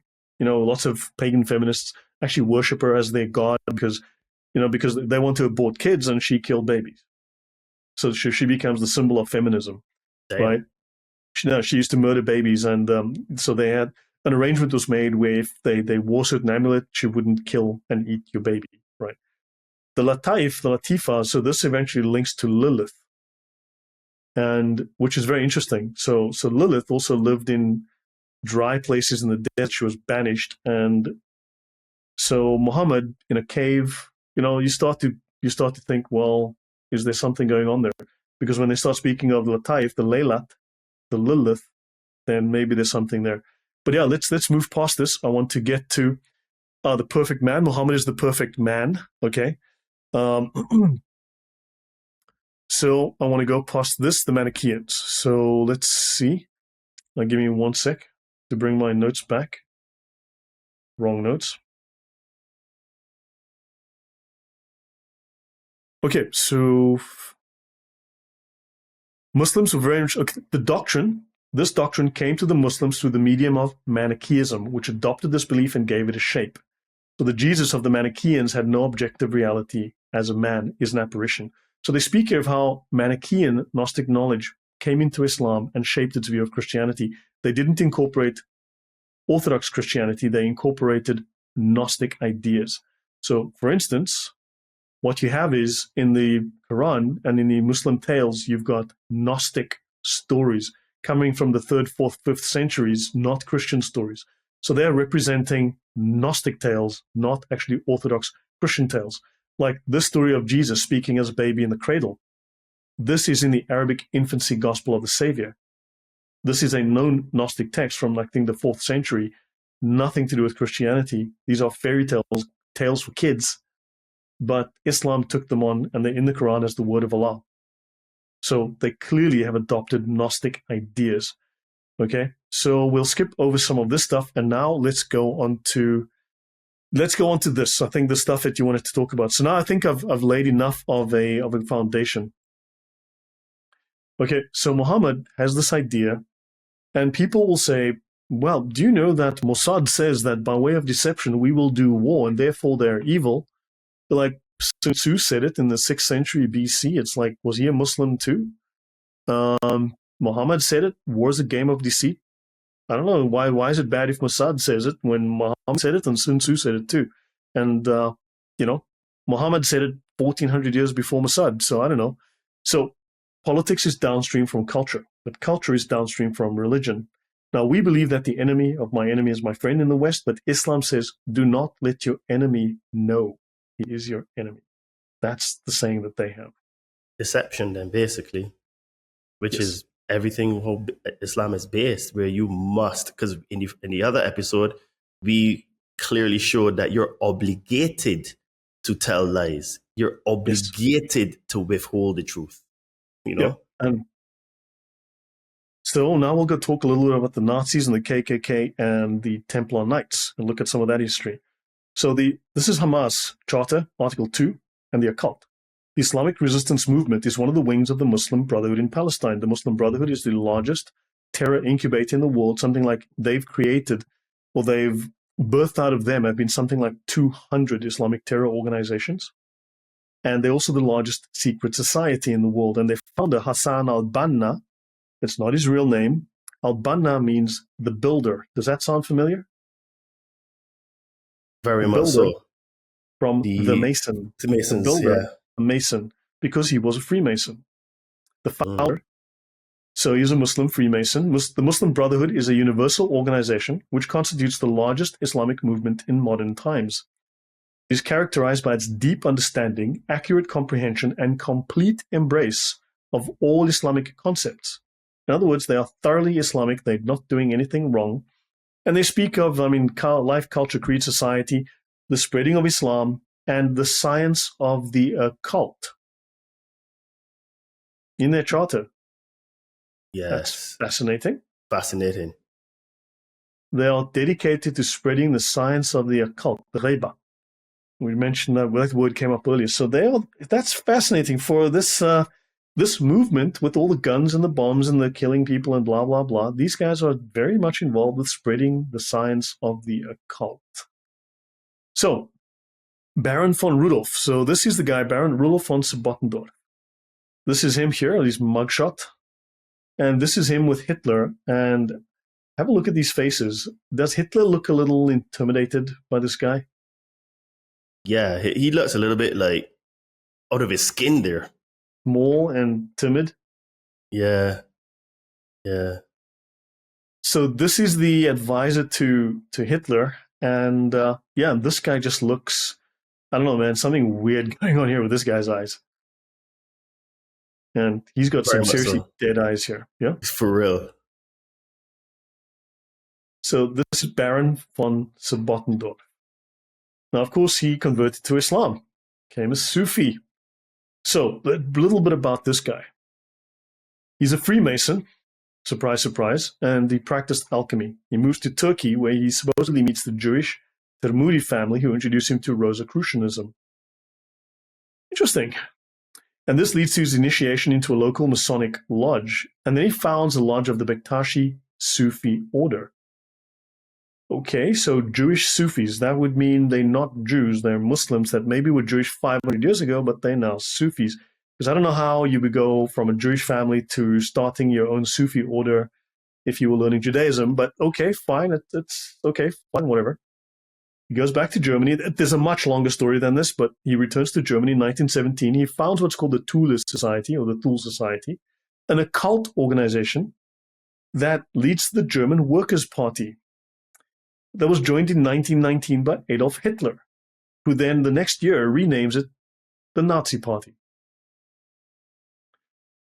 Sebottendorf eventually leaves the Thule Society and he flees to Turkey eventually. He falls out with Hitler because he actually wrote a book about how he influenced the Nazis. And they didn't like it because he had nothing to do with it because it was all Hitler's idea. And he writes this book called The Secret Practices of the Sufi Freemasons, the Islamic teachings at the heart of alchemy. Have you heard of this one? No, I've never heard of that book before, nor this guy, Baron Rudolf. So what he has here, the secret practices of the Sufi Freemasons. Now, don't forget, the Freemasons are commonly thought to have started in the 1800s, whereas the Sufis have been around since the 900s. Yes. So they're like almost 1,000 years older.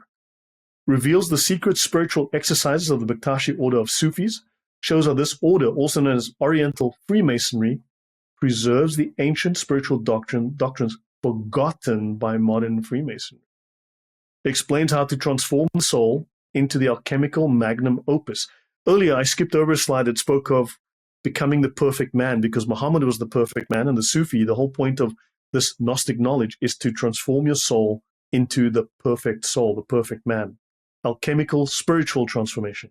Not led into gold, but the spirit into God. So it combines Masonic hand grips and the abbreviated letters of the Quran. Didn't we just talk about how the Quran is actually an occult manual with special letters? Sun letters and moon letters and stuff like that. So he's not making it up. It's legit. This is legit knowledge, academic knowledge of Islam. So this rare book reveals the secret exercises of these Sufis also known as Oriental Freemasonry, and he explains how the mysterious abbreviated letters in the Quran represent formulas for perfecting the spirit of the individual. They do magic spells, they do rituals, they do incantations. And all of these, 20% of the Quran is like gibberish words at the end of the verses or at the beginning. And they say that these are actually these abbreviated word formulas because they're gibberish. When you read them, your brain gets gibberish, and that's how you disconnect from your reason, so you can enter into these pre-rational and post-rational ritual states to get away from the prison of your mind, the prison of reason, so you can enter into the subjective realm and go commune with God and become a God yourself. So this is the supposed reason for why there are all these gibberish words at the end of the verses, because Muslims, from my recollection, aren't able to really explain why, and they just say Allah knows best, Allah wills it, and this is in accordance to how Allah wills. So, and they just leave it like it's that. for incantations. Right. For ritual incantations. Free your mind. So this is why you need to be an initiate to know that, to be able to get the sacred knowledge. So you need to get into the club. Okay. Yes. So you understand why I showed all this academic stuff? Because the stuff has foundation. Yes, I see. Because I was trying to understand where you were going with it, but no, it's making a little bit more sense. Yes. So Baron Rudolf von Subottendorf, okay, the Rosicrucians, the Rosy Cross, they were a German secret society founded by Christian Rosenkranz or Rosenkreuz, an alchemist who claimed to have gained his spiritual knowledge from travels in the Middle East from an unnamed Sufi sheikh or sheikhs in Morocco. In 1913, Subottendorf returns to Germany with wealth he inherited from his adoptive father and vast knowledge of the East. On his return, he begins to make contact with the leaders of various German occult and mystical groups. So he's a Sufi, he's a Muslim, he converts to Islam, and Islam, as you know, is a pure religion. And the first thing you do when you become a proper Muslim is to join all the occult societies you possibly can find, apparently, but okay. It then comes to the attention of Rudolf Hess. That's like the number 2 guy in the Nazi party. And Hermann Pohl of the Germanen Order helped to found the journal Runen and the Münchner Beobachter. And the later journal was eventually purchased by the Nazi party. He founds an occult magazine, newspaper, a journal that discusses occult issues that's purchased by the Nazi party and becomes their newspaper. Just sheer coincidence, I am sure. And Wow. Notice here the Islamic crescent here on the knife. That's a Turkish dagger. Oh, yes, you can see the Islamic crescent, yes. And a Turkish dagger. That's isn't that fascinating? Very, very interesting. So Subottendorf oversaw the founding of the Tool Society on August 17, 1918, and it became the cradle of the National Socialist movement. You see, so in 1919, Hitler took it over, and it became the National Socialist German Workers' Party. Just a sheer coincidence, just like they took the newspaper, and then they took over this guy's little, his occult movement became the Nazi Party. Isn't that just coincidence? Accidentally on purpose. Yeah, who knows? And in 1933, and this is a Muslim Sufi, right? The Muslim. In 1933, he took credit for inspiring Hitler's Mein Kampf before Hitler came. Okay, so this is why he and Hitler fell out then, because he made that claim and Hitler was like, nah, bro, it's all me, it's all me. Exactly. Right. So, yeah, I mean, this is a very abbreviated view. So, now we've already spoken of this bit, the Gnosis. Okay, so now let's have a look at Baphomet. We've already covered this, the oldest Persian treatise on Sufism. It's all about magic and rituals. So this is Baphomet. Now notice this is the Baphomet, the goat of Mendes, as some call it, and so on. But you notice there's a moon and a star? Yes. That kind of a little bit Islamic, just a little bit, just a little bit. Now that you mention it, right?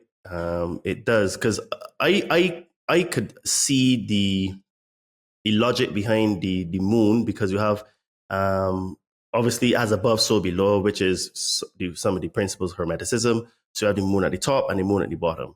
I can understand the actual caduceus, because it goes along to the tree of good and evil, and the spirit, the way to illumination is through the center, and it connects to the heart chakra, the crown chakra, etc. I can understand the male body with the breasts to basically promote the immersion of man and women together.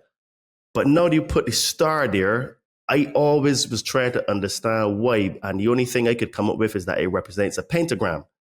But in fact, that is the star for Islam, because the star and the moon is the actual, I think from memory, the flag of Turkey. Let's have a look. Actually, you know what? Now that you mention it, I need to find. Oh, hold on. Yes.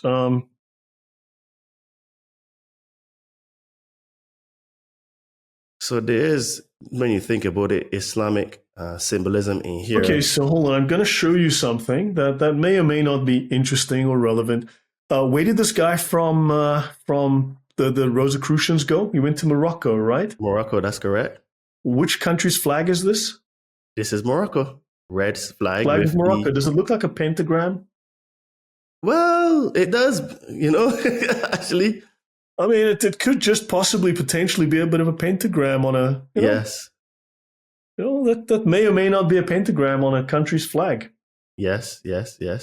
And, I mean, it could just be me. I mean, who knows? I mean, I could just have bad eyesight. You never know. Or it could look like that pentagram over there. Yeah. But it's got nothing to do with Islam. Don't forget. If when in doubt, Islam has nothing to do with Islam. I mean, you're bringing new context now because, like I said, I could understand the symbology here, but I never would have made the link to Islam or Morocco until you actually gave us some context in terms of the history of the guy, the Baron, what's the name? Here's the flag. There's their flag. Yes. Right? Apparently that's their flag. We just minimize that. So that's their flag. You can see there it is. That's one of the representations of the flag. Yep. It doesn't look identical to what we're seeing on the screen right now. Very much so. So obviously nothing to do with Islam. It's all the Catholics. Yes. That's the logical conclusion. Blame the Catholics because don't look at Islam. Just don't. Whatever you do, don't look at the Muslims. Got nothing. No, never, ever. It is not possible to even, sure, whatever. You understand the problem that I have with people going, we can only blame one group or we can only blame that group. It's like, hold on. Like, why is your mind so closed? You've got stuff staring you in the face. Why are we not looking at this? You bring different context because like I said, I'm quite far down the rabbit hole with this information, and I would never have even thought that Islam would have any sort of influence at all. But now that you put it there, it's blatantly obvious to see the star and the crescent moon is there, right? Yeah. And signs and symbols are what rule the world. So we'll have a look so let's read through this then. Modern scholars agree that the name of Baphomet was an Old French corruption of the name Mahomet. With the interpretation, Mahomet, does it sound familiar? There's a prophet by the name of Muhammad. With the interpretation being that some of the Templars, through their long military occupation of the Middle East, had begun incorporating Islamic ideas into their belief system. This was seen and documented by the Inquisitors as heresy. Now, people are going to go, well, it's because they were tortured that they... No, that's not 100% of the tale. Certainly, some of them were tortured, but there were plenty that gave evidence without being tortured. There was plenty of evidence. There's a certain view that the Templars are squeaky clean, white as the driven snow, and that is not true. That is not historically true. There were some serious issues there. In the Chanson de Sémampou, written before 1235, a Saracen, an Islamic idol, is called Baphomet.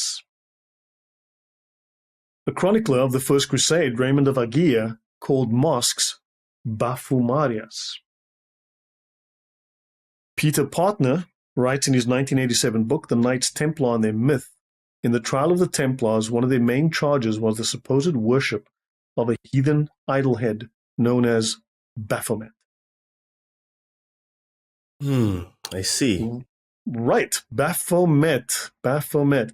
St. John of Damascus gives a critique of Islam. He speaks of the Saracens, derived from the Saraskenoi, destitute of Sarah. They worshipped the morning star and Aphrodite.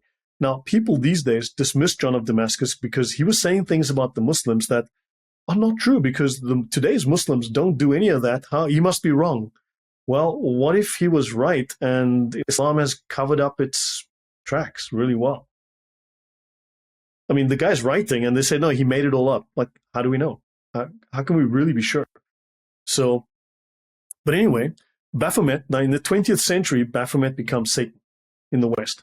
To understand the truth, we have to unravel the surprising history of Baphomet itself, because despite popular misconceptions, Baphomet had no associations with Satan until the 20th century. It first turns up in a letter of 1098 written by Anselm of Ribbenbont, who fought in the First Crusade. He describes the lead-up to a clash with Muslim soldiers.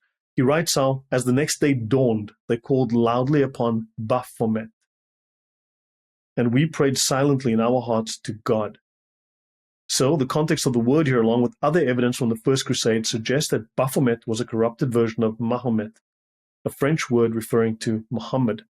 As the new day dawned, they called loudly upon Baphomet, while we prayed silently in our hearts to God. Then we attacked and we forced all of them outside the city walls. That's Malcolm Barber and Keith Bate, Letters from the East, Crusader pilgrims and settlers in the 12th to 13th centuries. So the connotation of as Satan is a 20th century connotation, but it was always associated earlier with Muhammad. But he was a symbol of evil, I guess. I mean, you'll see that there's nothing good about it. It's all Gnostic and it goes weird. Any comments or thoughts here? Oh, yes. So I did a show with a guy who is a 32nd degree Freemason, open, right? And he says that the whole idea of Baphomet is a 18th century fable from this guy called Leo Taxil, who basically said that he made it up to discredit the Catholic Church because he hated Catholics, right? And he basically held a press conference, and when he was pressed to show the evidence, he basically said he made it up and he did it for money, and they basically tried to kill him and stuff. So it's quite interesting where you have this guy, Leo Taxil, that is openly admitting that he created, well, not that he created, but he put in his books, the Baphomet as the god that the Freemasons worship, because at the time he wanted to say that Freemasonry was linked to the Catholic Church so that he could bring disrepute to the Catholic Church. But now you're presenting information that is a little bit different, and is saying that the Baphomet is actually coming from the word, what's the word there? The Mahomet.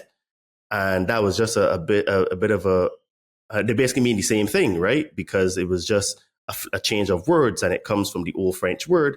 And then it seems to be Islamic at the same time, because when they went to war with the Muslims were calling out to Mahomet, which we are saying is an old French word for Muhammad. So it's almost like the Muslims were calling out to Muhammad. We say prayer, but maybe just having invocation of him to have maybe bringing some sort of powers. Because don't forget, you showed that Muhammad is from the life source of God, right? Mm-hmm. And it's through him everything is created. So they were basically bringing in invocation of him, trying to channel some of his powers. And, you know what I mean? Then that became the Baphomet. So it's like some conflicting information, but what it is not, both sets of information are saying that it only became linked to Satan in modern times. Whether you want to go the route that is being up from Leo Taxil or the route that's Islamic. But the same thing, the same story is that it only became equal to Satan recently in the 20th century. Yeah, relatively recently. So So very interesting. Now, Templars to Cathars, this I actually just put in.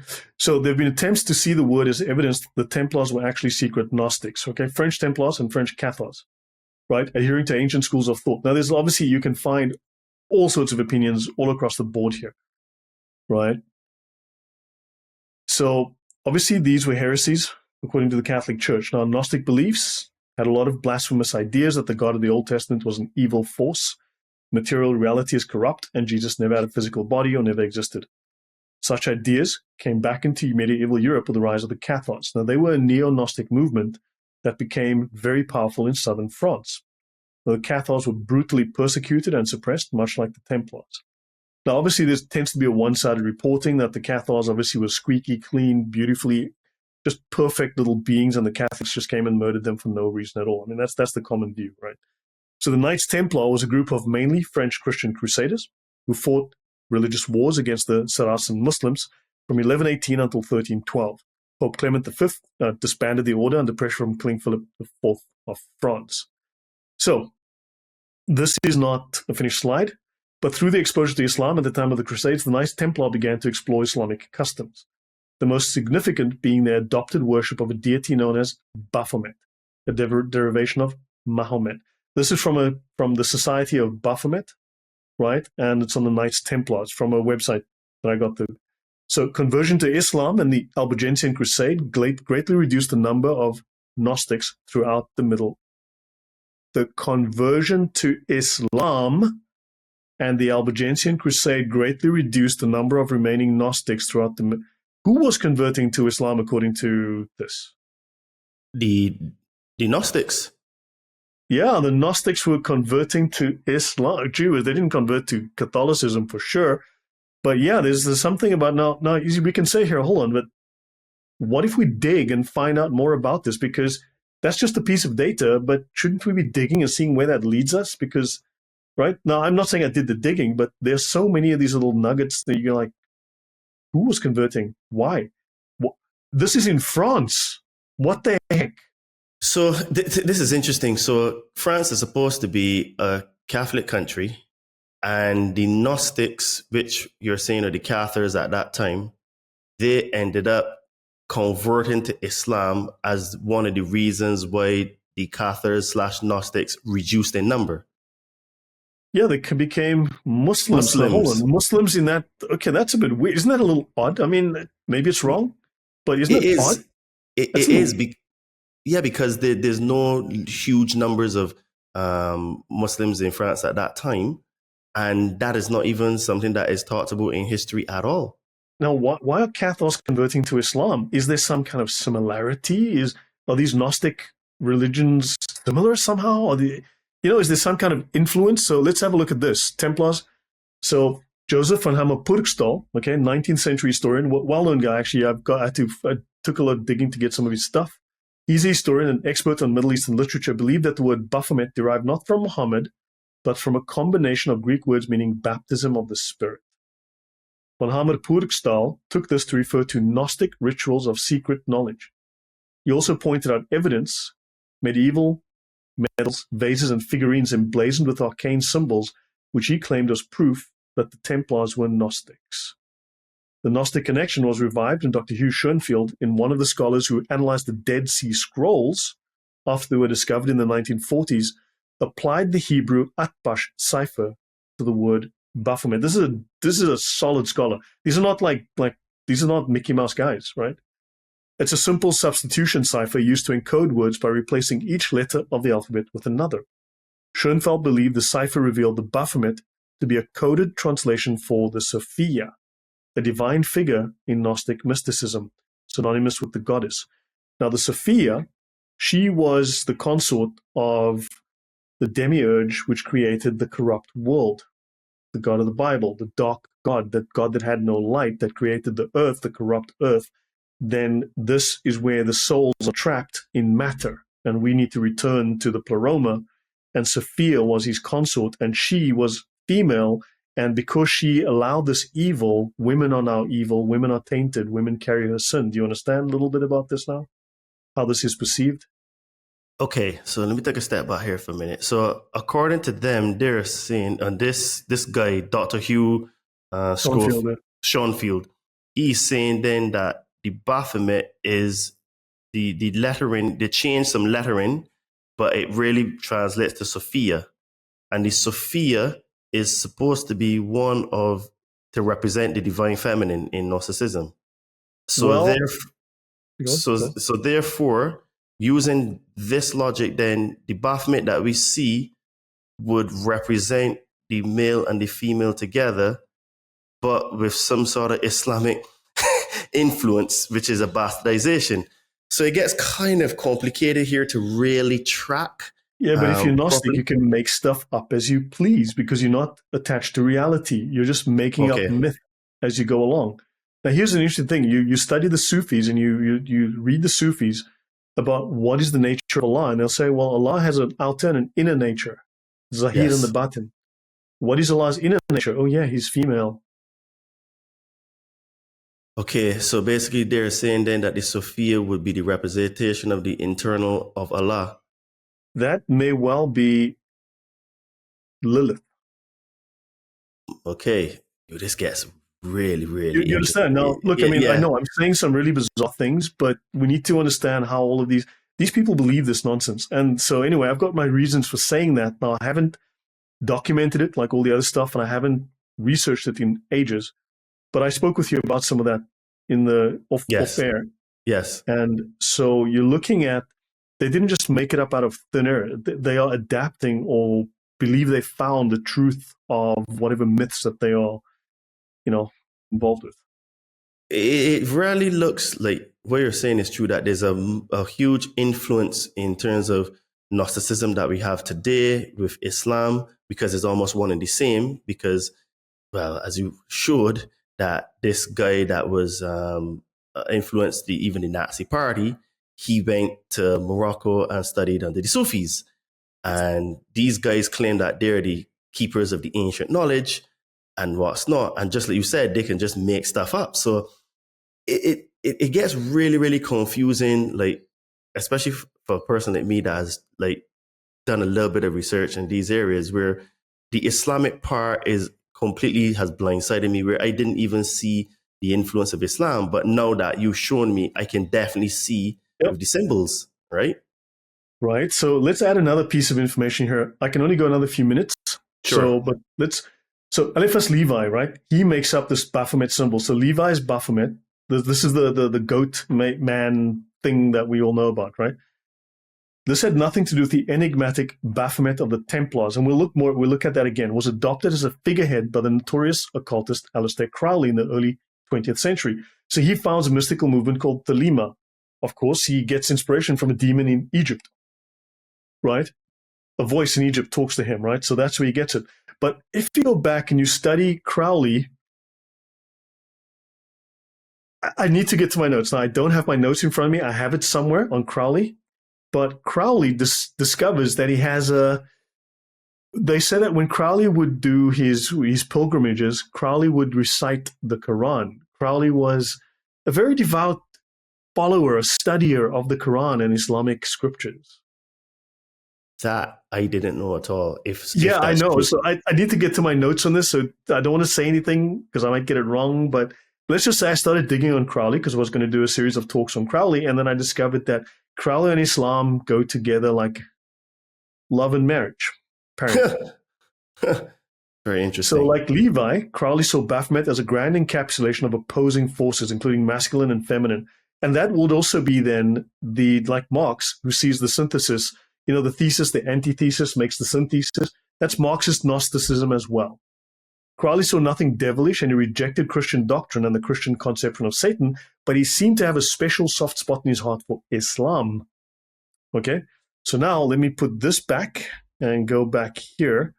And let me go back here. And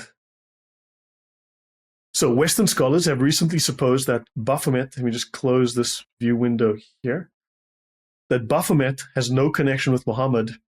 Of course they did, but could well be a corruption of the Arabic Abu fi Hamad. Okay, pronounced in Moorish Spanish. That's Arabic Spanish, Muslim Spanish.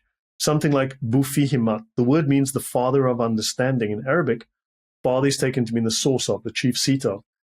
Actually, but that would come back to Muhammad, who was the perfect man, right? He is the Insan al-Kamil. In Sufi terminology, Ras al-Fahmat, head of knowledge, means the mentation of man after undergoing refinement, the transmuted consciousness. Remember, we spoke of not led into gold, but the soul into God, perfecting the soul. Muhammad is the Insan al-Kamil. He perfected his soul, and the aim of the Sufi is to perfect their soul and become like Muhammad.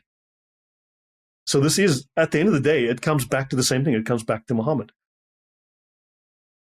Yes. So what you've shown really in these two series so far is that Islam is actually a lot more interconnected to the entire grand scheme of the architecture of the world, the political systems, Gnosticism, the deep state, as we want to call it, the Illuminati. It's a lot more integrated than we actually in the West either know or give credit for or understand. So This has been very, very interesting conversation so far. Yeah, so then this I don't have, but you can ignore that statement. This is Hughes of Paynes, the first Grand Master of the Knights Templar. Let's spend a few minutes more, if it's okay. Had originally been initiated into the Gnostic tradition. The first Grand Master of the Knights Templar had been a Gnostic through his grandfather, Tybalt de Paynes de la blah, blah, blah, who was a Muslim Sufi. Oh my, oh my, oh my. How'd that happen? What a coincidence.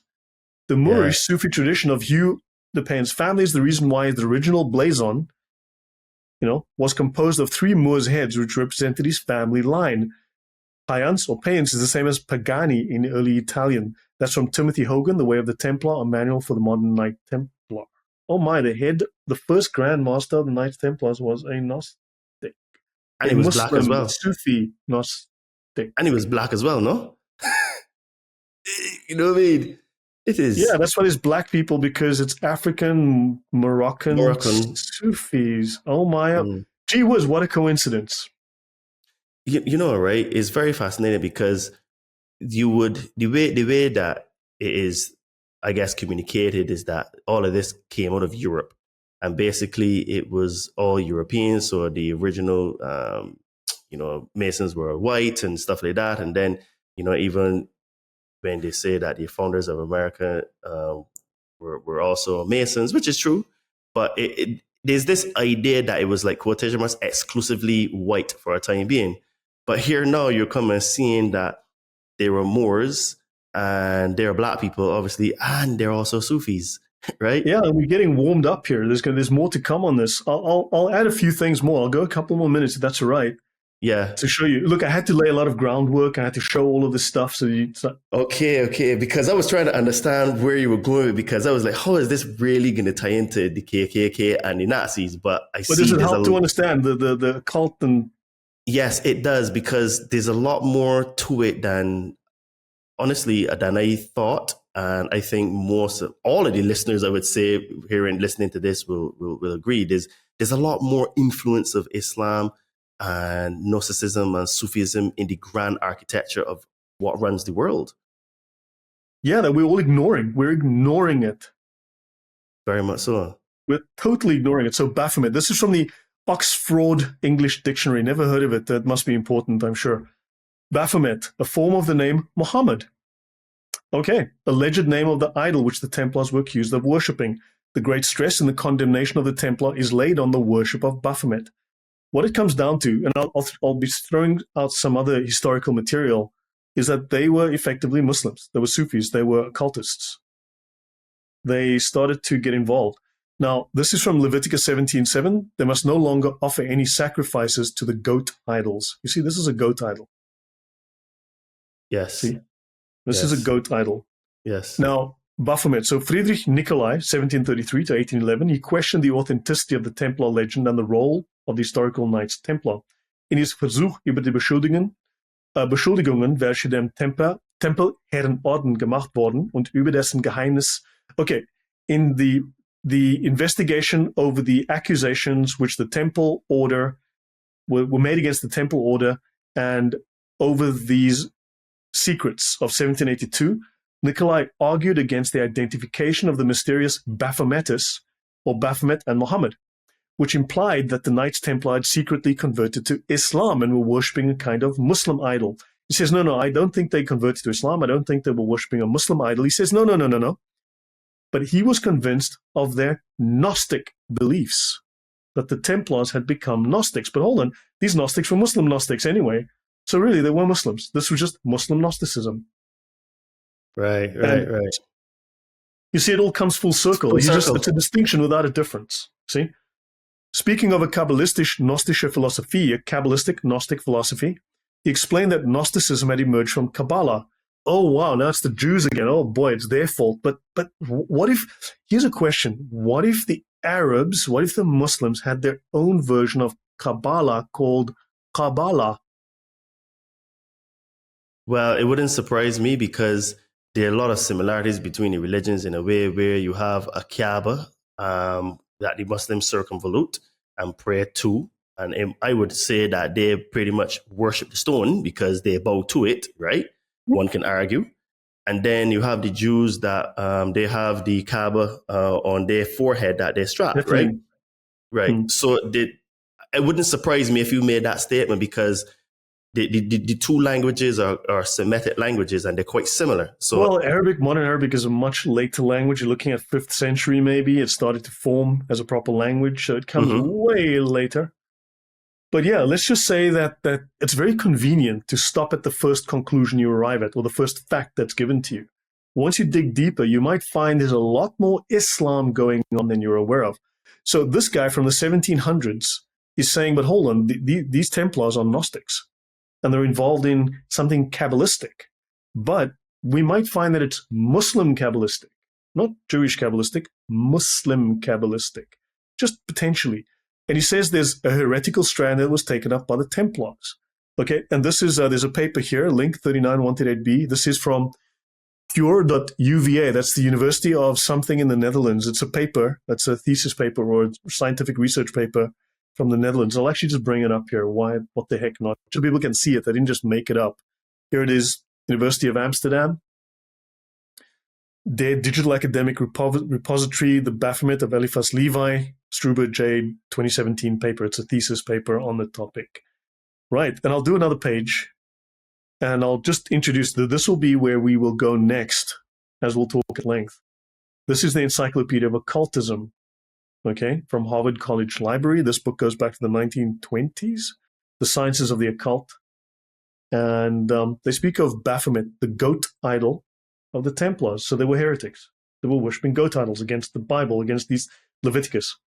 And the deity of the sorcerer's Sabbath. The name is composed of 3 abbreviations. Templi Omnium Hominum Passus Abbas, the father of the Temple of Universal Peace among men. Hold on, didn't we just say the Arabs said that they think it came from Abu Fihamat, the father of the sciences, the father of knowledge? Something like that, yeah. Some authorities, and the religion of peace among men, sure, buddy. Some authorities hold that Baphomet was a monstrous head. Yes, he has a monstrous head. An account of a veritable Baphometic idol is as follows: a pantheistic and magical figure of the absolute. The torch placed between the 2 wings, and so on. They speak of this here, the torch here. Then they speak of another guy called Wright, Narratives of Sorcery and Magic, writing on the Baphomet, says, another charge in the accusation of the Templars seems to have been to a great degree proved by the depositions of the witnesses. Everyone's going to go, well, you see, they tortured every single one of the Templars. No, they didn't. No, they didn't. There were plenty of Templars that came forward and spoke without torture. And because they were interviewing Templars all across Europe, not just in France, Portugal, Spain, you pick the country, they were all over Europe. These depositions, these witness statements from these Templars were often just voluntary. No torture involved, no threats involved. And they all said the same thing because they were all repeating the same story. So you can't have people all across the continent saying the same thing, being a coordinated story, that they were all saying the same thing. So seems to have been a great degree proved by the depositions of the witnesses, the idol or head which they are said to have worshipped, but the real character or meaning which we are unable to explain. Many Templars confessed having seen this idol, but as they described it differently, we must suppose it was not in all cases represented under the same form. I'll finish on this page for now. Some of the knights from the south added another circumstance in their confessions relating to this head. Templar in Florence said that the secret meetings of the chapters, one brother said to the others, showing them the idol, adore this head. This head is your God and your Muhammad. Another, Gosselin de Montpesson, said that the idol was made in the figure of Baphomet, and another, Raymond Roubaix, described it as a wooden head on which was painted the figure of Baphomet, and he adds that he worshipped it by kissing its feet, exclaiming, Xallah, Xallah. Does that sound kind of familiar? Very much so. Know any gods called Allah or something? Which he describes as a word of the Saracens, the Muslims, a word of the Saracens. Is there a word of the Saracens that's very similar to Xallah? Xallahu Akbar. Salam alaikum. Salama. Yeah. A word of the Saracens. They would exclaim Allah. They were kissing the feet of Allah. Isn't that fascinating? I'll stop here for now. We'll end here. What do you think of that so far? Wow, Lloyd, I was trying to understand where you were going with it, and I let you go because I said, okay, there has to be a reason, right? Because I was thinking, like, let's just dive into it. But the groundwork you laid has made a lot of sense. I think that, again, you've shown me things that I didn't even know. And I think that, you know, conversations like this are very, very important right now because we in Europe are being Islamicized. We're being forced to accept Islam and convert through the back door because I'm seeing a lot of British white people, you know what I mean, natives now becoming Muslim. And it's a very worrying trend because when you actually delve into this religion, you see that it is there are many layers deep to it. And from my research, which I would only say is like middle level, you've gone to the much, much, much deeper depths. But even at the middle level, you can tell that something's not really right here. And Lloyd, you dropped it like it's hot today. I know that. Thanks. I didn't. I don't agree with everything you say, but I tell you what, very interesting. And I think that a lot of the information you share today will be very contentious for some people. It's going to trigger some people, especially the Muslims, because there are some Muslims that listen to my show. So what I would say is never that happens. so I would say that, guys, the links to all of these sources that Lloyd uses will be in the description of this podcast, because one of the things I really like about Lloyd is that he shows us where he gets his opinions. He tells you his opinion and he says, well, this is the reason why I have my opinion. And I think that that's pretty good. So Lloyd, please tell the lovely people where they can find you. You know what I mean? If they want to get in contact with you, anything you have going on, anything you would like to promote, and all that kind of good stuff. Yeah, I'm active on X under my name, Lloyd De Jongh. My name is on the screen there in the bottom left corner. And also I'm on YouTube under the same name, Lloyd De Jongh. I have hours and hours and hours of these. I have an archive. I make my sources available to people so they can read the documents for themselves. And so you can see me on YouTube and on X. Those are the two places I'm active. I'm no longer on Facebook. I am really tired of posting facts about the Nazi Mufti of Palestine and getting banned on Facebook for 3 weeks and 6 weeks at a time. So yeah, I don't even try, but I am growing a following and it's going well there. Yes, definitely. And I understand how you feel, because posting stuff on social media is quite challenging, especially like Facebook or Instagram and stuff like that, because the algorithms just don't like truth. And like you really broke it down. Islam is told to hide the truth and told to hide negative things about it, or things that are true but will bring it into a bad light, you know? Mm-hmm. And it's very, very, very, very interesting. And I know, and when we first spoke, we agreed to do a 3-part show, and we're definitely going to get the 3-part show, because at first, when we first started to talk, I was thinking, people probably only end up doing a 2, because, you know, we can go straight into the Freemasonry and the stuff that I really wanted to get into. But I now understand why you did what you did, because there's a lot of groundwork that needed to be laid, because it now makes sense to build a good foundation. And the next conversation... Imagine I just made all these claims. There would be no basis for them. Yes. And this is why I just like trusted, and I just let you think and try to figure out where you were going with it. And it started to make sense. But Islamic scholars and the gold standard, I mean, the most respected and authoritative academic resources on Islam, used in Islamic universities by Islamic scholars, written by Islamic scholars, verify everything I'm saying. Because I'm not pulling it out of my out of my nose. This is verified academically at the highest level. Yes, which is really a bit nerve-wracking, a bit scary when you think about it, because this is at the highest levels. You're not allowed to talk about Islam, and we have in Europe a huge influence of that religion, especially in the UK, places like France, Germany, and Netherlands and stuff like that. So it's really, really worrying, and I'm really, really happy to have you on the show.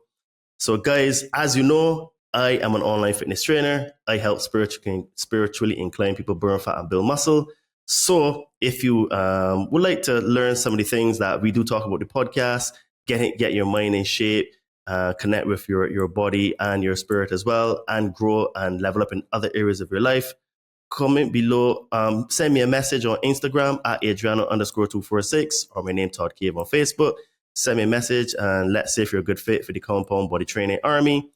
And guys, as you know, I also help you to, connect to magic mushrooms. So if you're on a spiritual journey and you would like to, relieve some fears and traumas, also hit me up on my socials at Adriano_246 or my name Todd Cave, and I'll help you to get some magic mushrooms. And today and if you want to support this podcast as well, because, like I said before, having a podcast isn't easy and it does have some cost. And we've leveled up now. We have an editor and we realize all the thumbnails and everything for the show have improved in quality. So if you would like to be part of this journey and you would like to, help this podcast to grow, you can visit our merch store on Amazon with brand Todd and Me. And today I have on one of the shirts in that merch store.